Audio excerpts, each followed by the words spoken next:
is Savardis. He's on the move, and they're going to look for Savardis in the corner. Touchdown! Rowan heading for the touchpad with the lead, and the props will take the men's 400-yard freestyle relay. Andrews will be in shotgun. He takes the snap, fakes the handoff. They'll throw it down the left sideline. He's got a wide open receiver. He's got the touchdown. Mowbray moving in. Center on goal, and he scores! And it is a power play goal! Back to pass, middle of the field. The catch is made by Britt. She's off to the races at the 40, the 30, the 20, the 10. Britt is in for the score. Back on in. Here's Yoxon. Yoxon to the backhand. Trying to go to the front. Makes the move and shot. And he scores! Smith delivers. And that's it back toward the mound. Weiss has it in short. He steps on second. And the ball game is over. Massapequa Coast has won the 2023 New York State Little League Baseball Championship.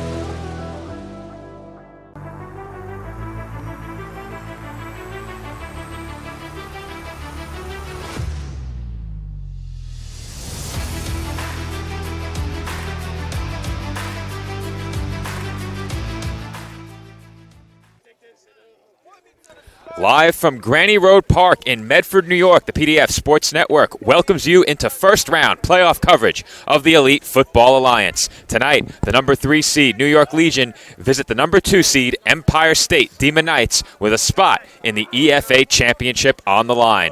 Good evening, everyone. I'm Joe Foreman alongside my broadcast partner, David Pizzuto, and we are about 10 or 15 minutes away from kickoff here at Granny Road Park. And Dave, after a 12-week regular season that came to a wild finish 2 weeks ago at Facina Field, one of these teams will punch their ticket to the EFA Championship here tonight. That's right, Joe. And since week one, we kind of figured this may be the matchup come playoff time. These teams have been entrenched in the 2-3 spots all season long. But what was in doubt was who would host this game tonight, Joe. The Legion took care of business in their final game, and the Demon Knights, by way of forfeit win 2 weeks ago over the Cobras of the XEFL, were able to hang on to the number 2 seed and home field despite an even record with the Legion. And that means a lot for this team. Look no further than the 28-0 win they were able to score here at home against this same Legion team, one of their high water marks offensively and defensively this season. Speaking of the wild regular season finale that I touched on in the open, the New York Legion wrapped up the regular season here on PDF 2 weeks ago against the New York Bandits. The Bandits gave the Legion all they could handle in that game and held the lead on 2 separate occasions in the fourth quarter. However, with about 30 seconds to go, the Legion hit a big play against a blown coverage, and Sadiq Nathaniel caught his 4th touchdown of the game to put the Legion ahead for good. What do you make of that regular season finale 2 weeks ago? Man, Joe, what a game. I was right next to you and Nick that night in the booth, and it was great to take in the game as a fan and enjoy that level of football. And that's what stuck out to me about the Legion, Joe, their elevated level of play with their new additions. Sadiq Nathaniel, 4 touchdowns, the arm of Chris Andrews, the defense of Tyreek Noble, flying around, making plays. It was just electric. And if the Legion are excited about their chances here tonight, they should be. Listen, they made some mistakes in that game, namely with turnovers, but if they can clean that up, that was good complimentary football 2 weeks ago and a great way to end their regular season. As for the Demon Knights, it's been quite a while since they last took the field. They were scheduled for a Week 12 matchup with the Cumberland County Cobras, but that ended up being a forfeit win. The last time this team took the field was back on October 21st against the New York Bears, and they failed to score in that game. Since then, Empire State has gotten a bit healthier, and you know that we're going to see the best roster they can put out there for this playoff matchup tonight. All that being said, is that result against the Bears concerning to you, and could the extensive layoff hurt this team a bit? Well, these guys have a short memory, Joe, and because they know they were going to get a third shot at the Bears potentially down the road, I think it's easy to put that game past you. But I do feel that the long layoff hurts a team like ESDK, considering that the Legion will be providing a much different look than they faced about a month ago in that game that we covered here on PDF. You like going into a game like this with a little bit of momentum and feeling like you're humming a bit. Instead, now you have to focus on playing good, clean football your first few drives here against the Legion. Let that serve as the way to ease you back into what you want to be able to do, which is control the game, the clock, the tempo, and most of all, the scoreboard. We'll take an in-depth look at that last matchup between these two teams a bit later. But the last time these two sides met, it was under steady rainfall, and both teams were without some key players. Is there anything we could take away from that game that could possibly give us some indication of what to expect tonight? Or is that result one that we can toss aside as we look ahead to tonight's game? Yeah, Joe, for me, it's a game that you toss out in terms of the result and what to expect in this playoff matchup, but a game that both teams could learn from. First off, we saw something that we never saw before and that neither one of these teams wants to see again. 3 turnovers on 3 straight plays to start the game last time. You have to think that that's something both teams have underlined as a goal here tonight, protect that football. I think the Demon Knights started every drive inside the 50 in the first half of that game, and they even took a touchdown back on a pick 6 late. Both teams have been careless sometimes with the turnovers, and that's when we've seen them pay the price. You can't do that in the playoffs, Joe. Penalties and how they hurt these two teams are another huge takeaway from that game. When these teams stay out of their own way, when they stay on schedule and don't hurt themselves, they've had success. When we see penalties put them in second and third in long situations, they struggle. These teams have talent, Joe, but do they have enough talent to overcome debilitating turnovers and penalties? That's a huge question mark coming into a game like this. Before we head down to the sidelines and hear from the two teams taking the field tonight here on PDF, let's take a look at the other playoff matchup on the schedule this evening. In a 1-seed versus 4-seed matchup, we have the New York Bears hosting the New York Bandits in Torn Valley this evening. The Bears completed the regular season unbeaten, and the only wins for the Bandits came via forfeit. However, the Bandits played what was undoubtedly their best game of the season last week, and perhaps they have figured some things out at the right time. All season long, the Bears have been considered the favorite to win it all in the EFA, but is there even a chance for the Bandits to shock the semi-pro world with a win tonight? Well, what do they have to lose, Joe? You know, they're literally playing with house money in that game, and they have some huge additions on that team, the biggest of them all, Gerald G. Block Wilson, who automatically makes them an instant contender. That game is probably at the half right now, Joe, or getting close to it. I'd love to know how that's going. But, you know, Joe, as exciting as it is to see the Bandits resurrecting their season, the Bears have just been spectacular this year. They've lined up and sat down the competition. They're 8-0 with only 1 forfeit win. And, Joe, they've given up just 1 offensive touchdown all year. And that was on the first drive of the season. I mean, to not even have had a 1-play lapse and yielded a touchdown, it's just amazing. I'd be shocked if they dropped their game tonight. I expect them to punch that ticket, but they'll be working hard tonight holding down the Bandits. We will have a close eye on the Bears and Bandits matchup all night, and we will get scoring updates if those become available to us throughout our game here in Medford. For now, we will step aside for a brief word from our sponsors, and when we come back, Dave will head down to the field and speak with some of the players and coaches ahead of tonight's game. You're watching PDF Sports Network coverage of the Elite Football Alliance playoffs. More to come from our pregame show after this.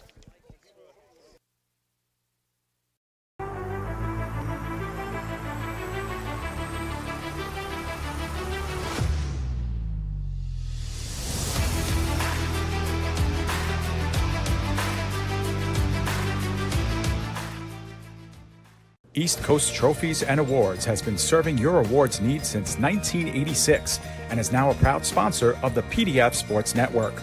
From sports-specific trophies and plaques to corporate and business promotions and gifts, East Coast Trophies and Awards is your one-stop shop for all of your crowning achievements, and they always meet the right price. Contact Chris today at 848-223-7071 or visit them at www.eastcoastawards.com. Attention local businesses and professionals. Isn't it time to elevate your game? Now you can advertise your business or product on PDF Sports Network. Your ad will appear on all of our broadcasts, including this one. Don't have a commercial? We'll make one for you, absolutely free. What better way to showcase your product and brand while supporting the best local sports, teams, and leagues? Call now at 732-723-8189 or visit us at pdfsportsnet.com.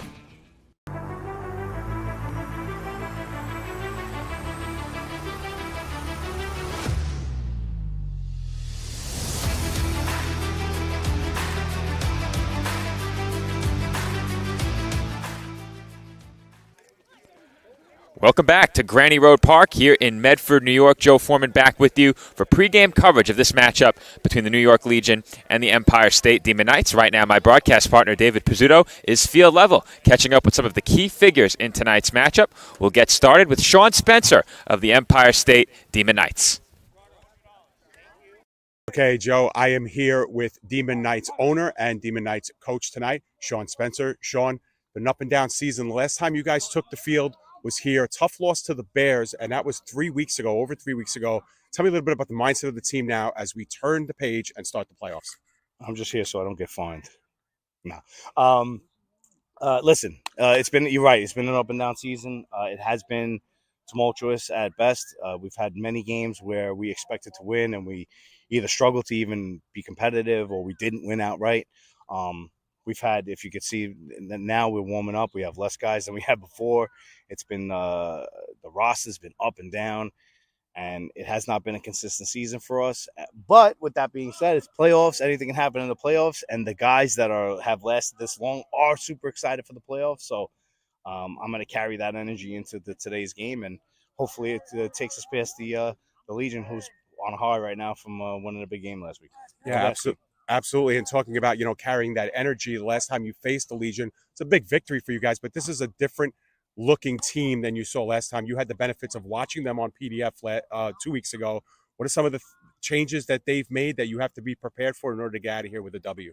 Okay, so I do want to point out that definitely was the best game of the year to watch on PDF. So it was an exciting game. That's what really when we put together the league, that's what we try to do. We try to create games that are exciting to watch, and you guys made it was great coverage, and it was an awesome game. You know what I mean? And like you said, as far as the teams that are, when you're going into the playoffs and you're able to replace some guys that have gone down or quit or whatever, and you can change the dynamic of your team, it makes you dangerous, right? Like, it makes your team dangerous. It makes you have different facets that we have to cover. Like before, like they didn't have, let's say, a good passing attack. We didn't have to worry about if we were going to blitz or not. Now they look like they can throw the ball. They look like they're running the ball well. They have a lot of guys on defense. So, they're going to be multifaceted. We're going to have to come out here and throw them a few monkey wrenches of our own and see if that works out in our favor. Absolutely. From the very onset of the season, when we spoke to some of your players, the goal was championship or bust. You guys have to get there first, but you obviously want to win that EFA trophy. Regular season doesn't count anymore. It's all about these next 2 weeks. What do the Demon Knights have to do on the field in order to get that trophy? So, we have to get out of our own heads. I mean, the biggest problem, and I think this is not just the Demon Knights, this is just most semi-pro teams in general. Most teams in general blow the game themselves. They just lose the game. It's not that the other team comes in and wins the game against them. Most teams lose the game. They fumble, they throw interceptions, they make costly errors, they get 15 penalties, and we're no exception to that. That's been us as well. We going and playing the last game we had like more than 10 penalties, 5 offside penalties in a quarter. It's just bananas, right? That's what happens to teams. That's how you lose games. And I'd be honest with you, the two teams that are playing today are probably going to both have, and I'm glad this is going to air later and they're not going to see this, but most likely the strategy is going to be, hey, let's not make mistakes and let's just wait for them to make the mistakes and give the game to us, right? And that's everybody's strategy that's smart and semi-pro is, hey, if we limit our mistakes and we don't throw the game, we don't throw the game to them, they'll do it to us. So I mean, we're going to have to make some plays. We're going to have some guys here that you guys definitely have not been saying all season are going to be, and they're going to do the same thing. They're going to have some names that we haven't really been saying all season. And we have an excitement. Like I said, there's an excitement today that it's playoffs, it's one and done. We're looking forward to it. Excellent. Well, those are some things that we could pay attention to. Sean, best of luck tonight, and good luck the rest of the way. Thank you very much. You got it. Sean Spencer, of course, team owner and head coach here tonight for the Demon Knights. We'll send it back up to you, Joe. When we come back, we'll have some more players on the field. Thanks, Dave. And once again, that was Empire State Demon Knights owner and head coach Sean Spencer. Dave now gets a chance to talk to a key player on both sides of the ball for the Demon Knights. Quarterback and linebacker Ricardo Caballero joins Dave down on the field. All right, Joe, I am here on the field with Ricardo Caballero, of course, quarterback, linebacker, and punter for the Demon Knights. And, I guess we'll start there, Ricardo. You're such a central figure to this team, offensively, defensively, and on special teams. On a night like this, what's the most important? I think just staying together. We often, get off the rails, get off the plan. But if we stay together, do the plays, they're supposed to work. They do work, and we know they do. So we just keep doing the right thing. I think that, that'll go a long way, and it'll show on the scoreboard. Excellent. And offensively, Sean always says we like to ground and pound and run the ball, but you guys have the ability to air it out and get some big plays. How excited are you when that play is called to really get the ball down the field to some of your playmakers? Definitely, I'm excited to do it at any time. I feel like I have, good days, bad days. I feel like this is really my first full year of being a quarterback. I've up to now been linebacker, lineman, running back, kicker, everything else but that. So I'm getting more in myself to, find the guys, find the space, and hopefully, we have a good game today. So I'm excited about the run. I'm excited about the pass for both, really. Excellent. And on the defensive side of the ball, this is a much different looking Legion team than you played earlier this season. Obviously, some of the personnel has changed. The conditions have changed. It's a much nicer night than when you played them last time. Defensively, in the back there with the linebackers, what are some of the things you look for against a team like this? Really just stay to our jobs, because if, we've played them a bunch of times. They played us, obviously. So we know each other's plays. We know what they're doing. New additions they have, we've played against them also. So it's not a very big, it's a big semi-pro world, but everybody plays each other many times on different teams. So, if we do what we're supposed to, I think that we could really lock in, whatever really is, coming at us today. Absolutely. And final question. I think I know the answer to this already, Ricardo, but the team goals for tonight and for this playoff run. For tonight, stick to our plays, do the right thing, and get the W, and do it again next week, obviously. All right. Excellent, Ricardo. Thank you for taking the time with us, and good luck much. tonight. You got it. That's Ricardo Caballero, quarterback of the Demon Knights. Also, of course, middle linebacker, and we'll do a lot of kicking. Might even play the offensive and defensive lines. We'll see how it goes. Joe, we'll send it back up to you, and then we'll be visited by some Legion players. All right, we'll give Dave a few moments to sprint over to the Legion sideline, where he will be joined by defensive back and quarterback Marcus Adams. We've seen Adams get some time at quarterback. He is primarily a defensive back. That's where we'll see him tonight. Dave joined by Marcus down on the field. Okay, Joe, I am here with Marcus Adams from the New York Legion. Marcus, you guys are coming off of a great win a couple of weeks ago against the Bandits. Really lifted the spirits of this team. What does a win like that do for this team to galvanize you going into the playoffs?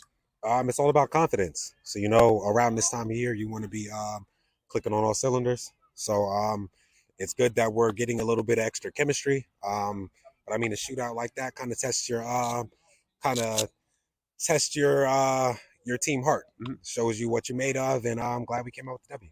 Excellent. And you guys only faced the Demon Knights one time. It was under adverse conditions. It was here on this field, a lot of rain. You guys were a little shorthanded that night. You guys took a tough loss. How have you kind of moved past that game and get the mindset kind of clear for a new chapter here tonight?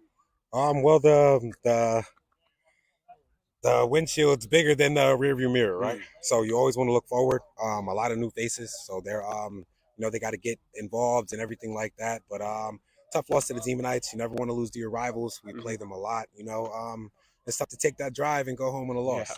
So it's got to keep that mindset. Never want to forget it, but learn from your mistakes. We got behind early, and it was hard to catch up. Gotcha. So I think we're ready, and the memory of those games kind of fuels you up a little bit. So we're ready to go. Absolutely, and I'm glad you mentioned the rivalry with the Demon Knights, because it's a team you face usually multiple times per season. Obviously, this is the second time this year. What are some of the things that they do well that going in that you have to stop in order to come out of here with a W? Always run first. Mm-hmm. So they're very physical. So they want to make the game nice and ugly. So we're used to it. We just got to come out with our heads on tight and play to win. Excuse me. But playoff football, every team's gonna want to start to run the ball. Assert some dominance. So you take that away, and we got a good chance. Excellent. Well, Marcus, we thank you for joining us. Good luck tonight. It's been a pleasure watching you play. Thank you. You got it. Appreciate you. Marcus Adams joining us from the New York Legion. Joe, we'll send it back up to you. We'll have one more player before we come back up. And we're back here on the PDF Sports Network, and we are just moments away from kickoff as Dave has to hurry back up to our perch along the Demon Knights sideline. He'll be back with me on headset in just a few moments. But the Legion will be kicking off to get things started from Granny Road Park. This a first-round matchup in the Elite Football Alliance playoffs. The winner punches their ticket to the championship game, where they will face either the New York Bandits or the unbeaten New York Bears. The Bears putting that unbeaten record on the line tonight. They did finish the regular season without a loss, but the Bandits hope to disrupt their perfect season in Torn Valley this evening. Dave, that's quite a sprint you made back to our perch here in the bleachers. Dave Pizzuto back with me on headset once again. This is Joe Foreman. What did you take away from the game we saw last week? We talked about that just a bit, but heading into this game tonight, the Legion will kick. We saw good things from their defense in the first half of that game. There were some breakdowns late.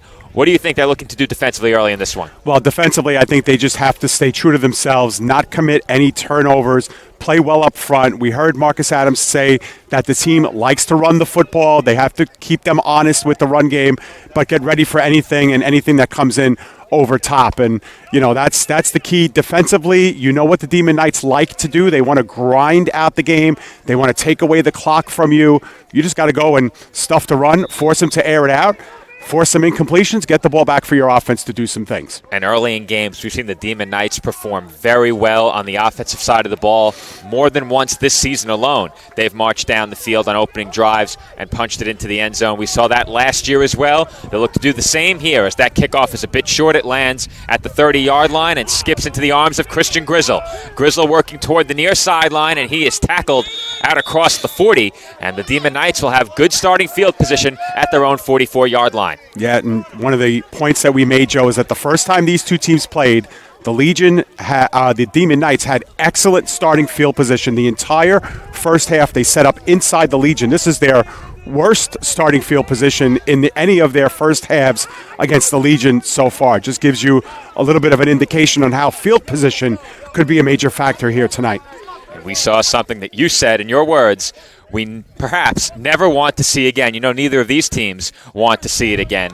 3 turnovers on 3 plays to open the last game between these two sides. Weather playing a huge factor in that game. Weather will not be a factor tonight, though it is a bit chilly. A very comfortable night nonetheless here at Granny Road Park. These two teams with an opportunity to punch their ticket to the EFA championship here this evening. It's going to be a big opportunity for both sides. And Dave, both teams came in with a tremendous amount of confidence entering this game. Yeah, absolutely. The Demon Knights, because of history and how they've done against the Legion, they have not dropped the game to the Legion since 2021. And for the Legion, of course, look no further than that game 2 weeks ago. And the Legion crowding the box in a big way on the first play. And not much running room on the game's first carry for Ty Lopez. No, not much at all. Just a gain of 2 on the play, Joe. Maybe extended it to 3, but if you're the Demon Knights, you don't hate that either, because you want to continue to move the ball forward. Their biggest enemy sometimes, Joe, is themselves, with penalties, with plays getting blown up in the backfield, and 2nd and 3rd and long is their nemesis. 2nd and 7, they can deal with. And it will be a 2nd down and 7. Ball at the Demon Knights' 47-yard line. Caballero hands off up the middle, and Lopez is out across midfield. Down at the Legion 49-yard line. That will set up a 3rd down and about 3. Yeah, maybe 3, a long 4 perhaps, or a short 4 perhaps. And, this is the area, third and distance-wise, of where you could see a lot of potential things. We've seen the Demon Knights like to use the end around, Joe, on plays like this. The quarterback keeper is on the table. And, of course, the passing game, and Caballero was throwing some ropes out there in practice before we spoke to him. That's on the table as well. It is officially 3rd and 4. Demon Knights once again in the single back formation. And Caballero will hand it off up the middle. Big hole for Lopez. He's into the 2nd level. He's working toward the far sideline in the red zone, and he will take it toward the goal line. He was pushed out of bounds. The sideline loves it, Dave. Yeah, they do, and they should, Joe, because you mentioned that once he gets into that 2nd level, Lopez has the ability to turn on the jets, and the motor is quick, and if the Legion don't do a good enough job and track him down near the sideline there, give credit to the Legion for getting him out of bounds. But it's going to be a 1st and goal, looks like, for the Demon Knights. It is a 1st and goal at the 10-yard line. The ball spotted right on the 10-yard line marker. And the Legion, very early in this game, have called timeout. The sideline didn't like something that they saw on that last play. And in a situation where the Demon Knights have been very good on opening drives for much of the season, much of last season as well in the games we've covered here on PDF, they hand the ball off 3 straight plays, and the 3rd one produces a big gain. I think the official gain on that was about 39 yards. Yeah, and it's right at the heart of where the Legion have their best defense, too, which is right up the middle, Joe. That was right through the guards. A-gap run, meant to get the 1st down. 4 yards, gets 39, like you mentioned. And this is an area of the field, Joe, that's really interesting too, because I went back and I watched that first game between these two teams, and twice the Demon Knights had first and goal. Twice the Legion stopped them on 4 downs. Twice they got called for a penalty on 4th down. Those drives were able to continue, and the Demon Knights were able to punch those in for scores. So maybe that is also being discussed here by the Legion is, hey, we've been in this position before. We've stopped them before. Just can't beat ourselves here in this down and distance. Robert DeRosa Jr. lined up in the backfield behind Caballero, who is once again under center. Man in motion pre-snap, and that will draw a flag as the timing was off on that play.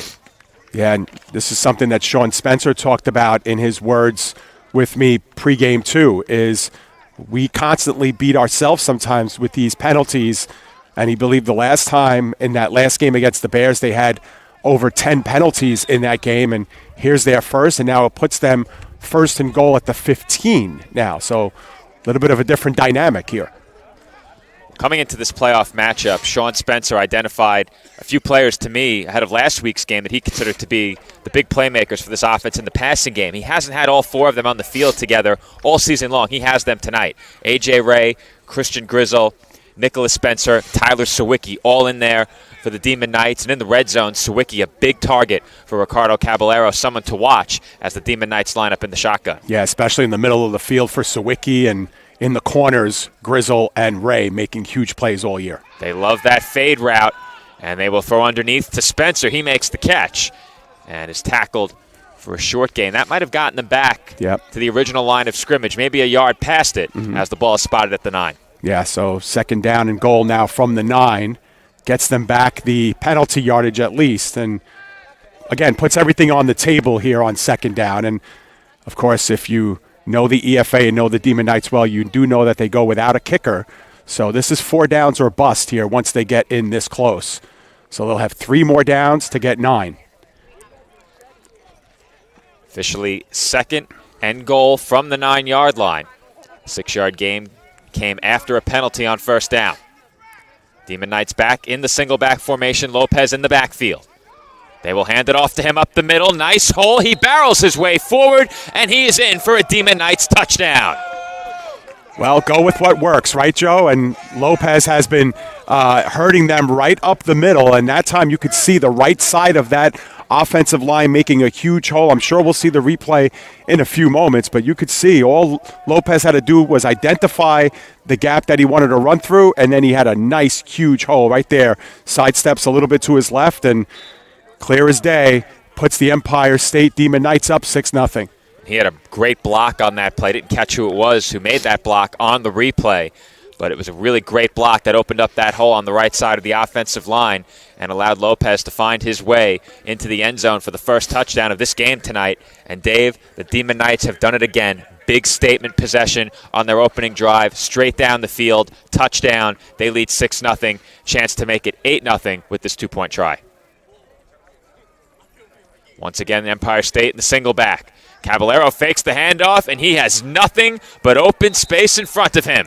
The 2-point try is good, and Empire State now leads it by 8. Deception worked like a charm, and like you said, Caballero had all day and all the room in the world to get the 2-point conversion. Could be a huge 2 in a game like this, but it's 8-0, and the Demon Knights, just like you mentioned, Joe, kind of their calling card is scoring early in games and getting up on top. Now, we saw the Legion come from behind a couple of times a couple of weeks ago against the Bandits, but can they put up the points consistently against the team other than the Bandits? That's going to be a big question mark. They haven't touched the ball yet on offense, and when they do, they're immediately in a hole. And that was a fake so good that it caught our camera operator by surprise. Not often they fool Patty Two Cams to our left. 2 fakes on that play, and something we've highlighted all season long, Dave. The Demon Knights, great creativity on offense, get a lot of players involved, and when every player out there on the field is a threat to get the football placed in their hands, you have to be watching and alert to every possibility, and that time it opened up the naked bootleg for Caballero. Yeah, well, it shows just how good that fake was, and it was a good one, and it's an important 2 points. In a game like this, we've seen how big these 2-point conversions can be, the difference between being a 1-score game or a 2-score game, and we hope the Legion won't be chasing those points the entire game, but we'll see. I mean, this is the part of the game that I've been waiting to see, Joe. This offense, this new kind of look offense against a team like the Demon Knights, which prides itself on its defense, especially when they've played the Legion and the Bandits this season. Joe, in the regular season games, the Demon Knights have outscored the Bandits and Legion 100-6 in their 3 games against them. And the 6 points they gave up was against the Bandits in the first game that they played the Bandits. Other than that, they've been playing shutout football. So let's see what the Legion can do against this defense. And the Legion last week obliterated their previous season high in scoring as that kick heads toward the sideline, and it was off the fingertips of Daewon Kind. He will continue the return, and he has blocking ahead of him, but he ran a long way toward the far sideline where he is tackled. That was a great open field tackle by, I believe it was David Miranda who made it, but great job by Miranda. He's feeling it. Miranda, a big fan of ours, gave us a shout-out when this game got started, and I may have misspoke, Dave. That may have been Daquan Villanueva. It was hard to tell from this distance whether that was a 6 or a 2, but Villanueva typically runs back kicks, so I believe that was him on that return. And yeah, David Miranda and I had a really nice conversation the other night and told me about the YouTube channel that he sponsors, Good Guy Activism, which has thousands and thousands of subscribers, really a great influencer online, and is an influencer in that middle of the defense as well. So great job by Miranda. So glad we got to mention his name early. And all things considered, after a little bit of the muff there on the kickoff, not a bad deal here for the Legion starting at their own 25. And we've seen very often the Demon Knights either electing to kick it out of bounds or the kick so happens to go out of bounds. That ball was headed toward the sideline, but that was quite the boot on that kickoff. Yep. That landed all the way back at about the 10-yard line. There is a wind blowing left to right, a very slight wind, but definitely something that could help carry that football on kickoffs. And we've seen interesting kickoff decisions by ESDK all year long. That time they decide to just air it all the way down the field. Serves them well here. We're going to have a timeout called by the Demon Knights. Looks like they wanted to get Ricardo Caballero on the field, so personnel decision, the reason for that timeout. The Demon Knights look like they're going to make a few changes. Now, it was tough to tell very early ahead of that snap exactly what the formation was going to be offensively for the Legion, but from here, it looked like they may have been lined up in a pistol set. But again, it was really tough to tell as they weren't completely set ahead of that snap. And we saw what the Demon Knights did on their opening drive last week in the second half of that game between the Bandits and the Legion. I should say 2 weeks ago, both teams completely abandoned the run game in the second half. Neither side looked to run the football. What can we expect from the Legion early in this game? Well, I think we're going to get a pretty good indication. You know, are they going to pick up right from where they left off and where they had success in the second half of that game against the Bandits? Although they did have success in the first half as well, except they were a little sloppy with the ball in that first half. You know, the turnovers really cost them. I think in the second half they had a turnover as well. So I think it's a delicate balance, Joe. You want to be able to throw the ball around the field, but you also, especially now down by 8 points, you have to be careful with the football too. This is a Demon Knights team that I believe has scored 3 defensive touchdowns this season, and they also had one. David Fisher did a pick 6, although he's not on the field right now, but he had a pick 6 the last time these two teams played. Well, another question was going to be, who's at quarterback for the Legion? Looks like Tramel Williams early in this game. Interesting. And they will hand off on the game's first play. Broken tackles in the backfield. And this play is still going as Marcus Randolph finally is taken down for a gain of about a yard or two. Might have lost 1 or 2, Joe. Actually, that ball's at the 22, 23-yard line. And the drive I thought they started at at 20. That was my mistake. Still, a good job of trying to make something out of nothing because that was blown up. But also a good job for the Demon Knights to stay committed and stay dedicated to their lanes. You see them moving east and west as opposed to overcommitting in the backfield. It's a nice job defensively by Empire State to stay with that ball. And Randolph, throughout that entire play, was fighting for every inch he could get and could not get back to the line of scrimmage. It is a loss of about 3. Second down and 13 coming up. An interesting decision by the Legion to come out and hand the football off, something that didn't work well for them last week. However, they do have the threat of Williams keeping that ball and running from the quarterback position. That's something to keep an eye on. Their biggest plays against the Demon Knights in the first meeting earlier this season came on carries by Williams. Here he'll look to throw. That pass is complete to Sadiq Nathaniel, but 2 Demon Knights all over him As soon as that reception is made, DeRosa Jr., one of those two Demon Knights, in on the tackle.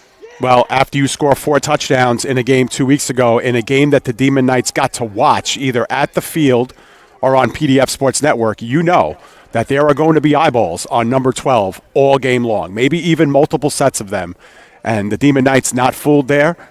On the wide receiver screen, they had 3 and 4 white jerseys on top of Sadiq Nathaniel before he can even make a football move.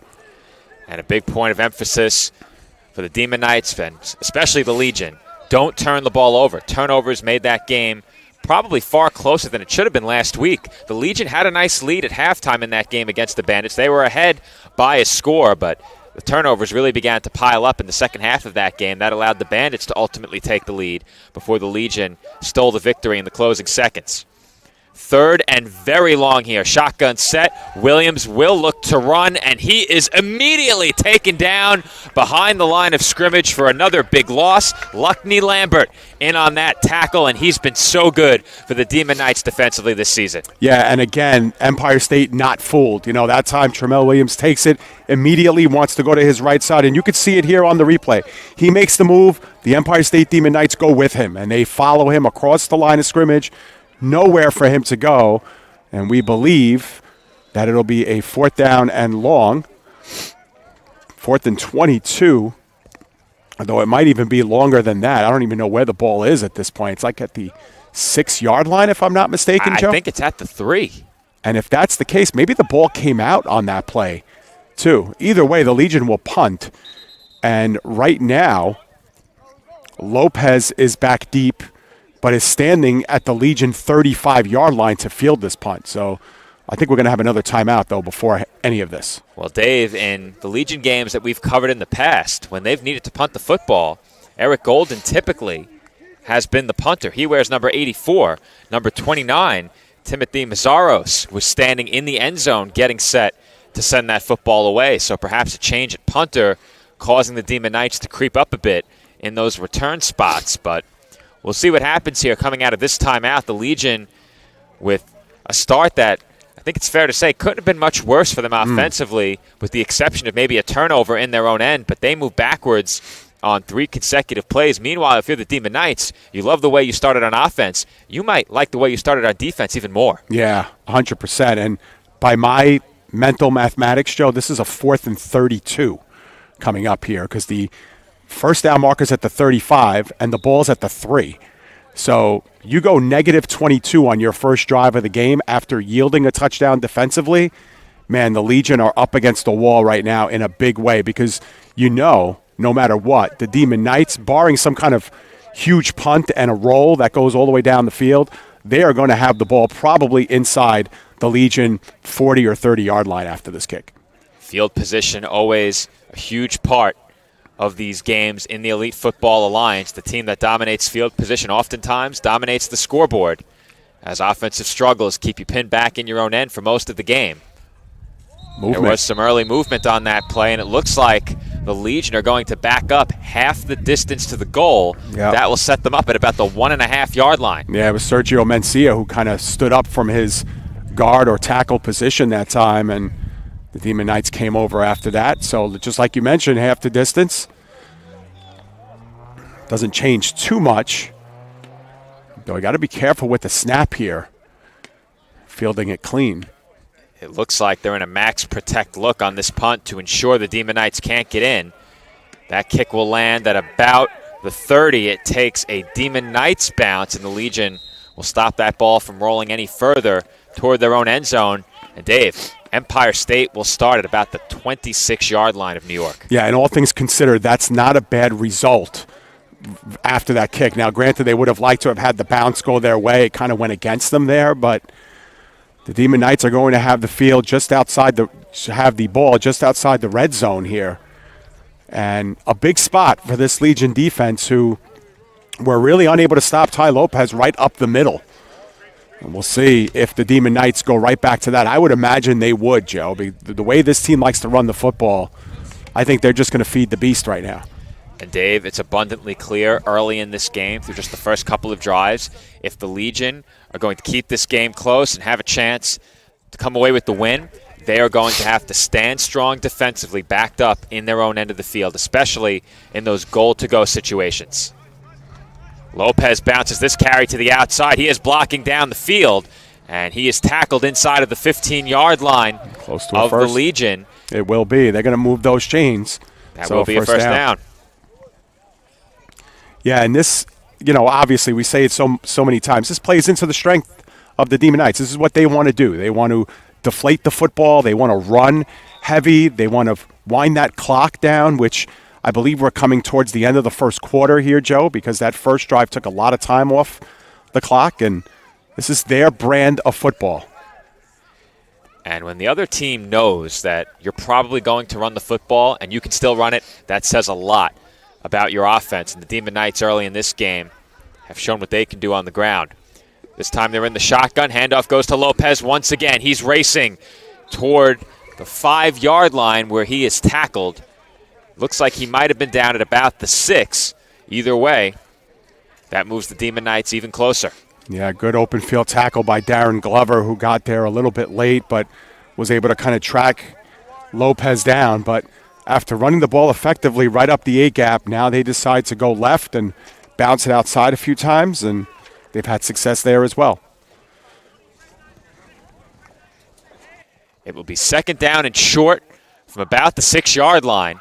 And once again, the Legion, backed up against their own end zone, are looking for a defensive stand. The Demon Knights looking for a 2-possession lead. Caballero in the shotgun, high snap, he hands off. And that play is blown up in the backfield by multiple Legion defenders.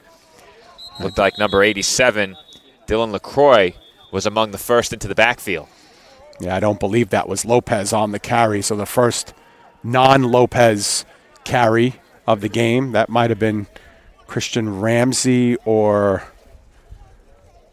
DeRosa Jr. on the carry. So it's third short. Yep. And if the Legion defense can get this to a fourth down, that gives them a big opportunity to get off the field and make their first big statement of this game. Meanwhile, the Demon Knights just need a couple of inches to set up a goal-to-go situation. Big swing could happen on this play. Once again, Empire State in the shotgun. 3 receivers to Caballero's right. Ray out wide to the left, and they will hand off again. Lopez looking for a hole, and he finds one. Did he get enough for a first down? It's going to be awfully close. Yeah, it looks like he got the 5-yard line, which I believe would give him the first down. But what a great job by Lopez to cut that one back up inside, knowing that the outside wasn't working. So it is going to be a fourth down, Joe. Great call and good eyes on that one. Just shy of the first down marker, so fourth and less than a yard. And they didn't give him the 5-yard line there. Great effort by Lopez to try and find a hole. Better job by the Legion defense to fill all of those potential rushing lanes. And now New York has a chance to make a statement on the defensive side of the ball after Empire State made a statement on both sides of the ball to get this game started. These two teams looking to trade blows early. It is fourth down, inches to go. Go ahead, Joe. Sorry. Ball just outside of the 5-yard line. Quarterback keeper, and Caballero finds a hole. He is tackled just shy of the goal line as he is taken down at the 1. And he didn't need to be tush-pushed either, Joe. No, he just found that A-gap and ran right through the right side there. Nice heads-up play by Ricardo Caballero, who has that low center of gravity. He's able to really get low and get that first down. And now, first and goal from the 2-yard line puts the Demon Knights, or gives them 4 brand-new plays to get those 2 yards. And, we said this about the Legion the first time these two teams played. They've played well in this red zone area. But when push came to shove, the Demon Knights made the play that got them in the end zone. You have the binoculars, Dave, not me. I think this ball might be at the 1-inch line. And there's a chance Caballero might keep it again. Yeah, it's at the 1. It is maybe very just close. Inside. Yeah. Motion man is Grizzle. Oh! And Caballero takes a huge hit before he could hand the ball off. I'm not sure if that was a designed play fake or a designed handoff, but Dave, you could hear that collision from up here. You audibly groaned. Yeah, and that's what Tariq Noble does, Joe. I mean, he just blasts right in We'll see it here on the replay, and just kind of unabated in the backfield. Man, he shed a blocker on that too, on the right side of that line.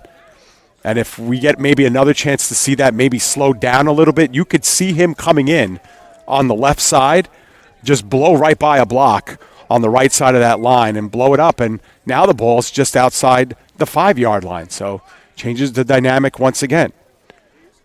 Noble blowing that play up before it could get started. Huge play for this Legion defense.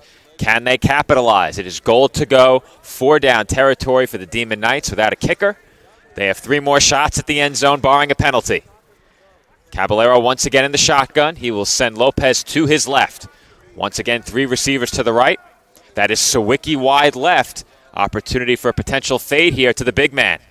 Instead, Caballero looks the other way and finds a wide-open A.J. Ray for a Demon Knights score. Yeah, so much respect on the corners for that fade, Joe. So you bring A.J. Ray in that slot position. You think he's going to go and run that fade route to the back pylon. Instead, he cuts it inside. There's no help there in that zone of that defense, and sure-handed catch gets them another 6 points. Wide open in the end zone was A.J. Ray. The Demon Knights very quickly ahead 14-0 and have a chance to make it 16 with this upcoming 2-point try. But Dave, this Demon Knights offense clicking in the passing game, clicking in the running game. The only blemish is that one big play by Noble defensively. And fortunately for Empire State, Caballero shook that one off quickly, proceeded to throw a touchdown pass. You love to see that from your quarterback. Yeah, and I love to see the fact that they get the ball out of his hands really quickly there, Joe, too. You know that there's going to be some pressure on them, so boom, you bring Caballero back, a 2-step drop, and then boom, he's immediately releasing that ball. No chance for the rush to get to him, and A.J. Ray wide open, like you mentioned. 2 backs in the backfield, one of them Christian Grizzle, and they will fake the handoff to Lopez. Grizzle has the catch, headed for the pylon. Flag flies, and a big hit kept him out of the end zone. I think that 2-point try was no good. Sadiq Nathaniel, who we've seen play cornerback for the Jersey Bearcats in at corner here tonight, he made the big hit on Grizzle, and I think they may have gotten Demon Knights for offensive pass interference. We'll see. They're headed off the field, so it looks like the Legion will decline that penalty, and the 2-point try is no good. Yeah, it was holding on the Demon Knights, obviously declined, and you could see Sadiq Nathaniel going shoulder to shoulder with Grizzle and winning that race to the corner pylon, and score remains 14-0. But still, Joe, just like you mentioned, really impressed with the way the Demon Knights have started this one, and you said it, you know, the little bit of a layoff after that forfeit win against the Cobras, and the last time they were here, they were on this field, they got shut out by the Bears, so they needed these first 2 or 3 drives to kind of establish who they are and get back to Demon Knights football, and they've done that. So check that box, and now it's on them to preserve this lead and hang on for the final 3 quarters and maybe a little bit more. Demon Knights off to a tremendous start on both sides of the ball. And I think a question for the Legion moving forward in this game, they made a quarterback change at halftime last week. Chris Andrews made a lot of big plays for them late in that game. There were also some turnovers mixed in, but are both quarterbacks that we saw last week available? We know Williams has gotten in the game already. When he's been in, typically, the Legion have looked to run a bit more from the quarterback spot. Andrews gave them that added dimension of throwing the football, specifically down the field late in the game. You have to wonder if we'll see him again tonight. Yeah, it's a good question, because when we were out there for warm-ups, we did not see Tramell Williams really throwing the ball out there. There were a couple of other players who were throwing it. We were a distance away, so we couldn't see exactly who, but I'm surprised that Tramell Williams started this game at quarterback. Of course, maybe because of the personnel being available, but they're going to have to figure it out, Joe, because now they're down by a couple of scores against a team that they have not scored against this season. So this is it. There is no tomorrow here. They need to put everything out there and get themselves moving in the right direction. Well, you took the words right out of my mouth. There is no tomorrow for the Legion if they don't pick up the win in this game. The Demon Knights awaiting the winner of the Bears and Bandits, should they hold on and move on to the championship, as that short kick sets up a big opportunity here for the Legion. And that was Khalid Miller, who was still going along the sideline, and we had multiple big collisions throughout that play, one well behind the return, and then several more along that New York sideline. A flag came down very early, and I believe it's a face mask that's going to go up against the Legion. They're asking the Demon Knights what they want to do. So maybe it was an illegal hands to the face or a face mask. But, again, Joe, and I know, listen, hindsight's 20/20. It's very easy for us. But, again, you score twice. You had that great kickoff return the first time. I don't really understand the short kick there. I really don't. The Legion went negative 22 yards on their first drive. Giving them the good field position here, I think, was a big mistake. And that first kick was a really good kickoff. That ball landed all the way back around the 10. Now, if the Legion had let that bounce, there's a chance it would have gone out of bounds. And Dave, looks like the penalty was against Empire State. They're moving the Legion up 15 yards. So not only do you surrender good field position on the short kick, but you compound that with the penalty. And that's something you've spoken about. Penalties have hurt this Demon Knights team throughout the season. Yeah, and Legion are going to start this drive at the 35-yard line of the Demon Knights. So that's a huge, huge break that they receive here, and it's at the hands of the Demon Knights. And, again, hindsight 20/20, easy for us to criticize that play, but, again, up by 2 scores, that's a question mark for me. And I think it is early in this game. It's obviously only a 2-score game, and I may be speaking with a bit of hyperbole here, but the Legion have to have a score on this drive, it feels like. The way the Demon Knights have started this game offensively, they have to have a score. Right.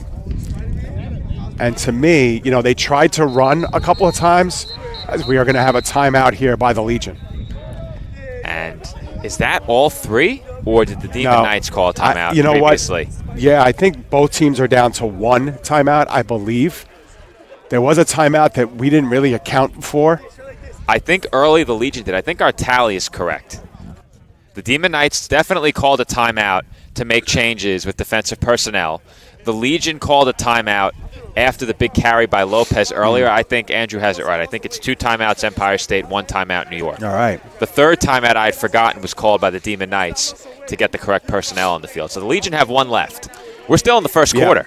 Well, I don't mind it, though, Joe, because, if I'm Coach George, if I'm Coach Ken on the other side here, you need to go in a positive direction. You can't afford to not know what the play is or have something blown up in the backfield and start these drives, 2nd and 13, 3rd and 16. It's just not going to work out well for you. And that's been the calling card of this team all year. I mean, we've seen them do some decent things. Even last year when we covered the Legion, we've seen them do positive things. But then, they put the ball on the floor, they get called for a penalty, and it just decimates drives. So I don't mind that timeout if it gets you something positive here on this play. I'm with you on that one. Still 1 to play with for the remainder of the half, but this drive is of the utmost importance, about as big as it gets for the first quarter of a game. And Williams will hand off again. There was a hole there, but it was closed quickly. It looked like DeRosa Jr. got a piece of the ball carrier before the tackle was finished a yard or 2 past that point. However, it is a positive play on first down, albeit a short one. Right. And that will set up second. And as that snap happened, the Demon Knights put 9 guys in the box. They crept up their 2 corners to kind of, flank the ends. And they only had 1 deep safety and 1 cornerback off to the side here. Other than that, every white jersey was crowding that box. And officially that goes down as a gain of just a yard. They barely got a yard because they started at the 35. 2nd and 9. Shotgun set for the Legion. Williams remains at quarterback. Flanked by Randolph in the backfield. He will pitch it to him. Randolph looked to cut up field, and he finds an opening. He's headed down toward, I believe, the 25-yard line, which would be right where the first down is. So we'll see if he got enough for it, and I think they gave it to him. Great stiff arm that time by the young man. I think he did that against False Henry right at the point of impact. You might see it here. He puts out that stiff arm right there and is able to get some daylight off to his right side and enough for the first down. So a gain of 9. Moves to 6 for the first time. That's the first down of the game for the Legion. That was a good cut back there by Randolph. There wasn't much when he planted his foot to head upfield on that carry, but that jump cut he made to the inside left him with a lot of open space. And the first Legion first down of the game comes on the ground. Oh, boy. And that's a very high snap. Williams has to dive on top of it, and that is something the Legion simply could not afford. That is a loss of nearly 20 yards, make it a loss of 19 as we have an injured Demon Knight at the end of this play. Yeah, it looks like it was Berkay Iljan who's down, grabbing at his leg as he kind of had to somersault over Tramel Williams there. The snap was doomed from the start. You could see it here. I don't know if a 7-footer would have had that one. No, and you could see he had to kind of pull up once Tramel Williams went down, and Williams did the right thing there. All he could do was get on top of the ball. I believe that's the end of the first quarter, Joe. And, Joe, maybe we should go to one of the interviews that we did early in the game that we missed. Ken Esahak, the assistant coach of the Legion, was also interviewed. We were unable to get that one on our pregame. So while we have a little bit of a break, we'll go to Coach Ken Esahak's interview, and then we'll send you over to break and get you ready for quarter number 2.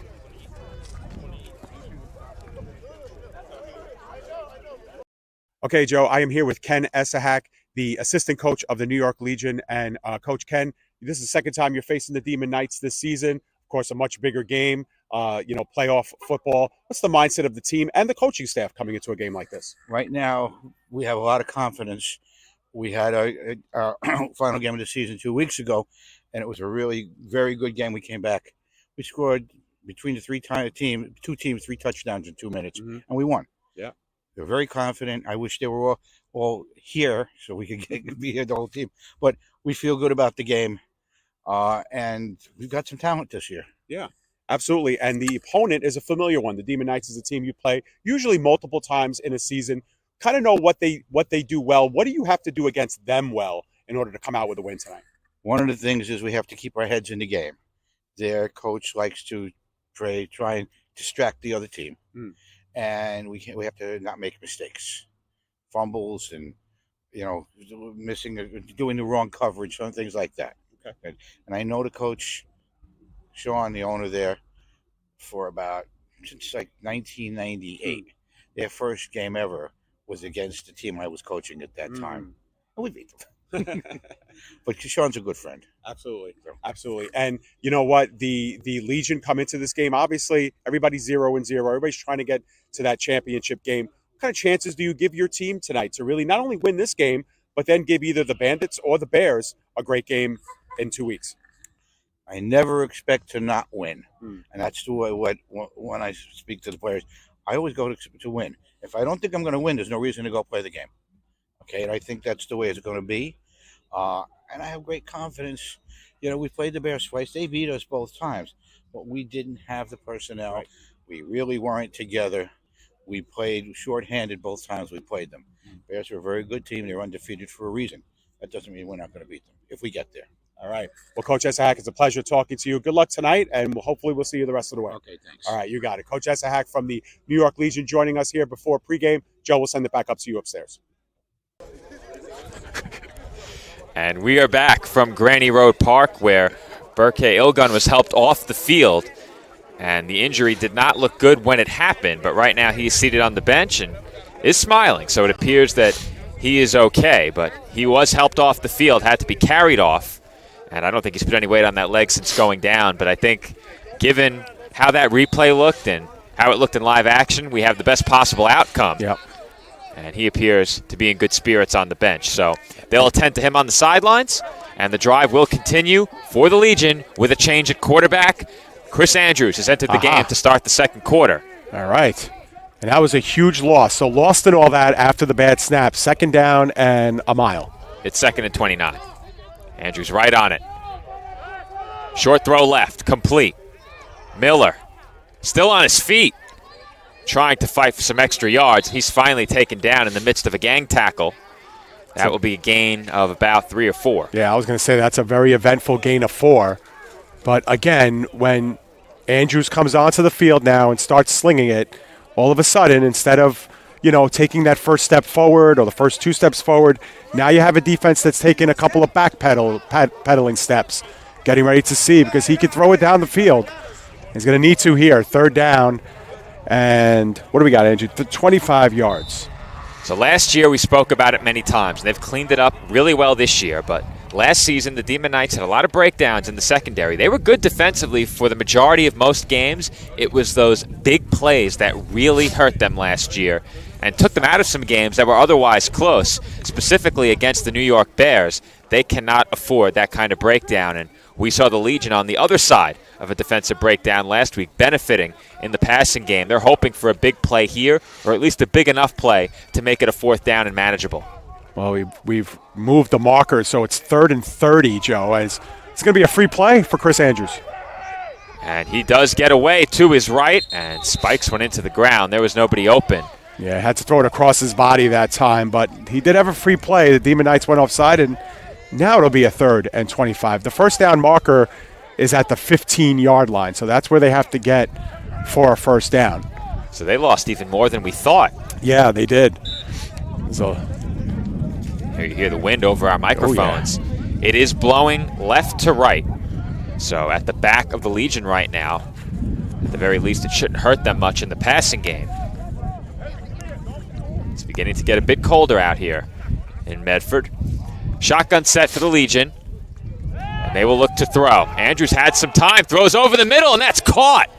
But it comes loose at the end. That's going to be an interesting call here, Joe, because that ball came out really late. I think he was down. I'd give that a It's catch. a catch, yeah. And now, I also thought they might get the Demon Knights for a hit on a defenseless receiver. oh, I don't know. The way Sadiq Nathaniel was going down, I don't know if you could call it. We'll see. And maybe after this replay, we'll get a slowed down version of it. I think that's a penalty, and they missed it, but that's my opinion. He was clearly going down, and he took a shot right to the head. But it's a catch. No question about that. And that will set up a 4th down and a bit more manageable. Yeah. Looks like a 4th and about 8. Yeah, the ball's at the 23-yard line, and they have to get to the 15. So, yes, 4th and 8. Big opportunity here for the Legion to extend this drive after that seemed like an impossible task just moments ago.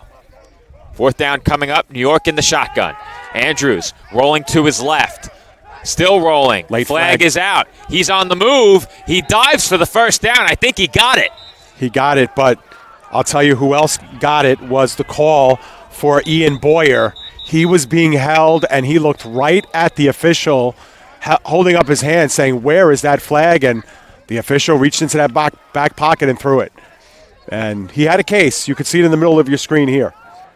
That's a back-breaking penalty. Oh, yeah. He kind of got tugged as he was moving past the offensive lineman. It was a slight tug, but a tug all the same. And as an offensive lineman, you never really know. Do you have to hold in a given situation? And in a spot like that, whether or not you had to, it proves very costly as the Legion will back all the way up. It is now 4th down and 18. Is there any consideration to punting here? They aren't going to. They're going for it unless the quarterback punts, but is there any consideration punting I wouldn't, Joe. I would just, you have a little bit of momentum with Andrews in the game now. They've converted a couple of big plays already. You got the Demon Knights maybe second-guessing themselves here. I would just wing it, right? Like we said before, there is no tomorrow here, and your defense, I think, can do a better job in this area of the field. I think if you have your regular punter with a chance to kick it out of bounds, you probably try it, but they'll go for it on 4th and 18. Andrews looking deep up the right sideline, and it is broken up. We don't have a 16 on our Demon Knights roster, but that's a big pass breakup. That was Stephon Washington. Yes. Number change. That's right. Late number change ahead of the game. He typically wears 3. He is wearing 16 today. And he comes up with the pass breakup on 4th down. Yeah, and he was working against Miller just 1v1, and we'll pick it up here towards the end. This is a jump ball. Both guys making a great attempt at it, but that's a really, really nice job by Washington to break that up. It breaks up the Legion threat, and the Demon Knights will take over on downs. So the Legion throw up the jump ball. They had one-on-one coverage, which was a bit surprising on 4th down. Thought maybe they'd have deep safety help off the sidelines. But instead, the pass was broken up in man-to-man by Washington. And the Demon Knights have the ball back, still have not surrendered a point to the Legion this year. And now the pressure rests upon the backs of the Legion defense. They cannot afford to give up a score in this spot. Right. And again, now they have the full length of the field pretty much now. They're not in there.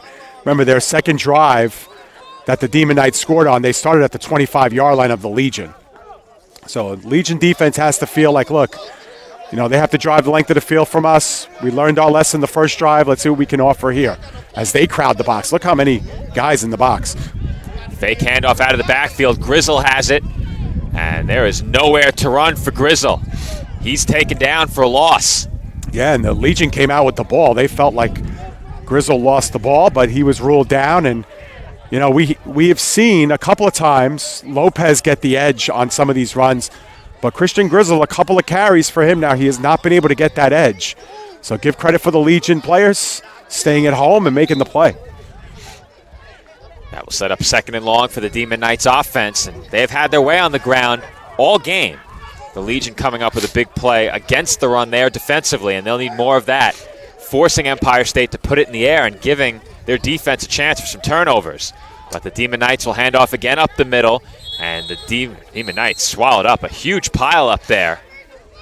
Not much on that play. That was Darius Grice on the carry. And again, for a team that's down by 2 scores, Joe, you could just see the swelling of confidence coming up from the Legion. They're just starting to rally around the ball. They're getting up and, off the ball carrier quickly. They're getting back to their assignments quicker.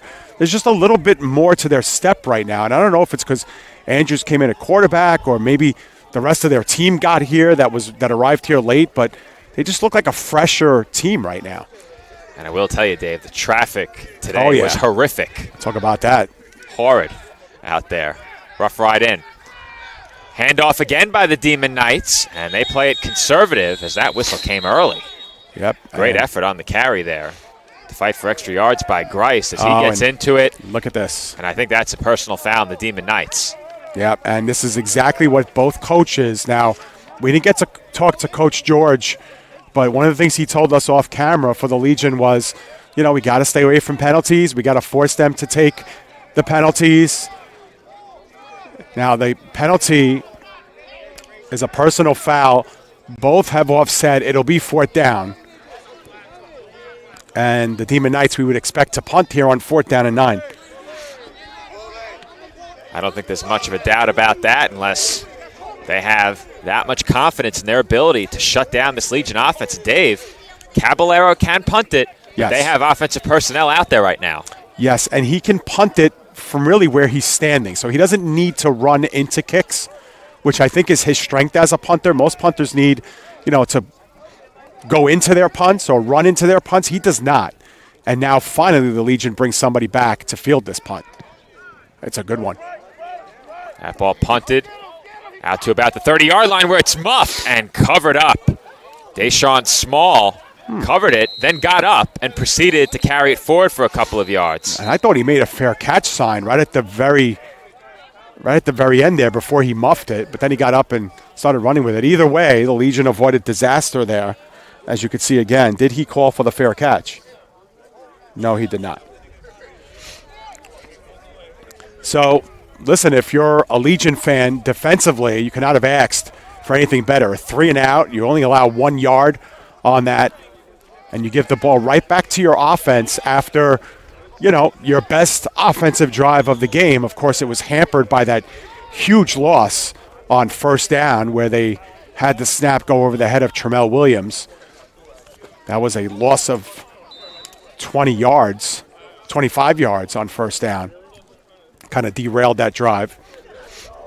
But they start here, Joe, at their own 38-yard line. I agree with that decision to punt by the Demon Knights. I don't think there was much doubt regarding the decision that was forthcoming in that spot, but forced this Legion offense to earn their first points, especially after your defense came up with a stop after the New York offense started at the Demon Knights 35. Andrew's still in there at quarterback. He is in the shotgun. 4 receivers wide. Check that, make it 3. 2 to the right, 1 to the left, and they will hand it off to Randolph, and he is taken down immediately by a pair of Demon Knights. Michael Doolilly among the first in there. Looks like a loss of about 1 on the play, and the Demon Knights are basically daring the Legion to throw the ball. They're going to say, listen, we are not going to allow you to run the football, so forget that. You're going to have to put the ball up in the air. Where the Legion have had some degree of success. Obviously, we saw it 2 weeks ago against the Bandits. Can they do it consistently here against the Demon Knights? Second down and about 12 here.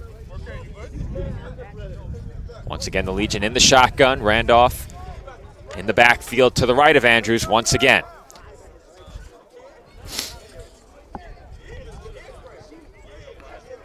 Demon Knights with one safety deep on this play.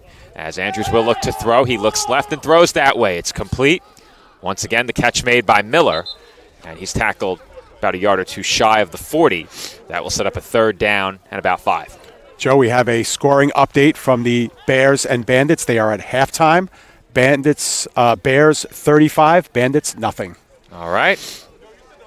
Now that is unofficial from Facebook, so we thank John S. for that update via Facebook, courtesy of the Three Bleezies Facebook page. But that's unofficial, but 35-0 Bears at halftime over the Bandits, and 30 minutes away from punching their tickets to the EFA 6 championship.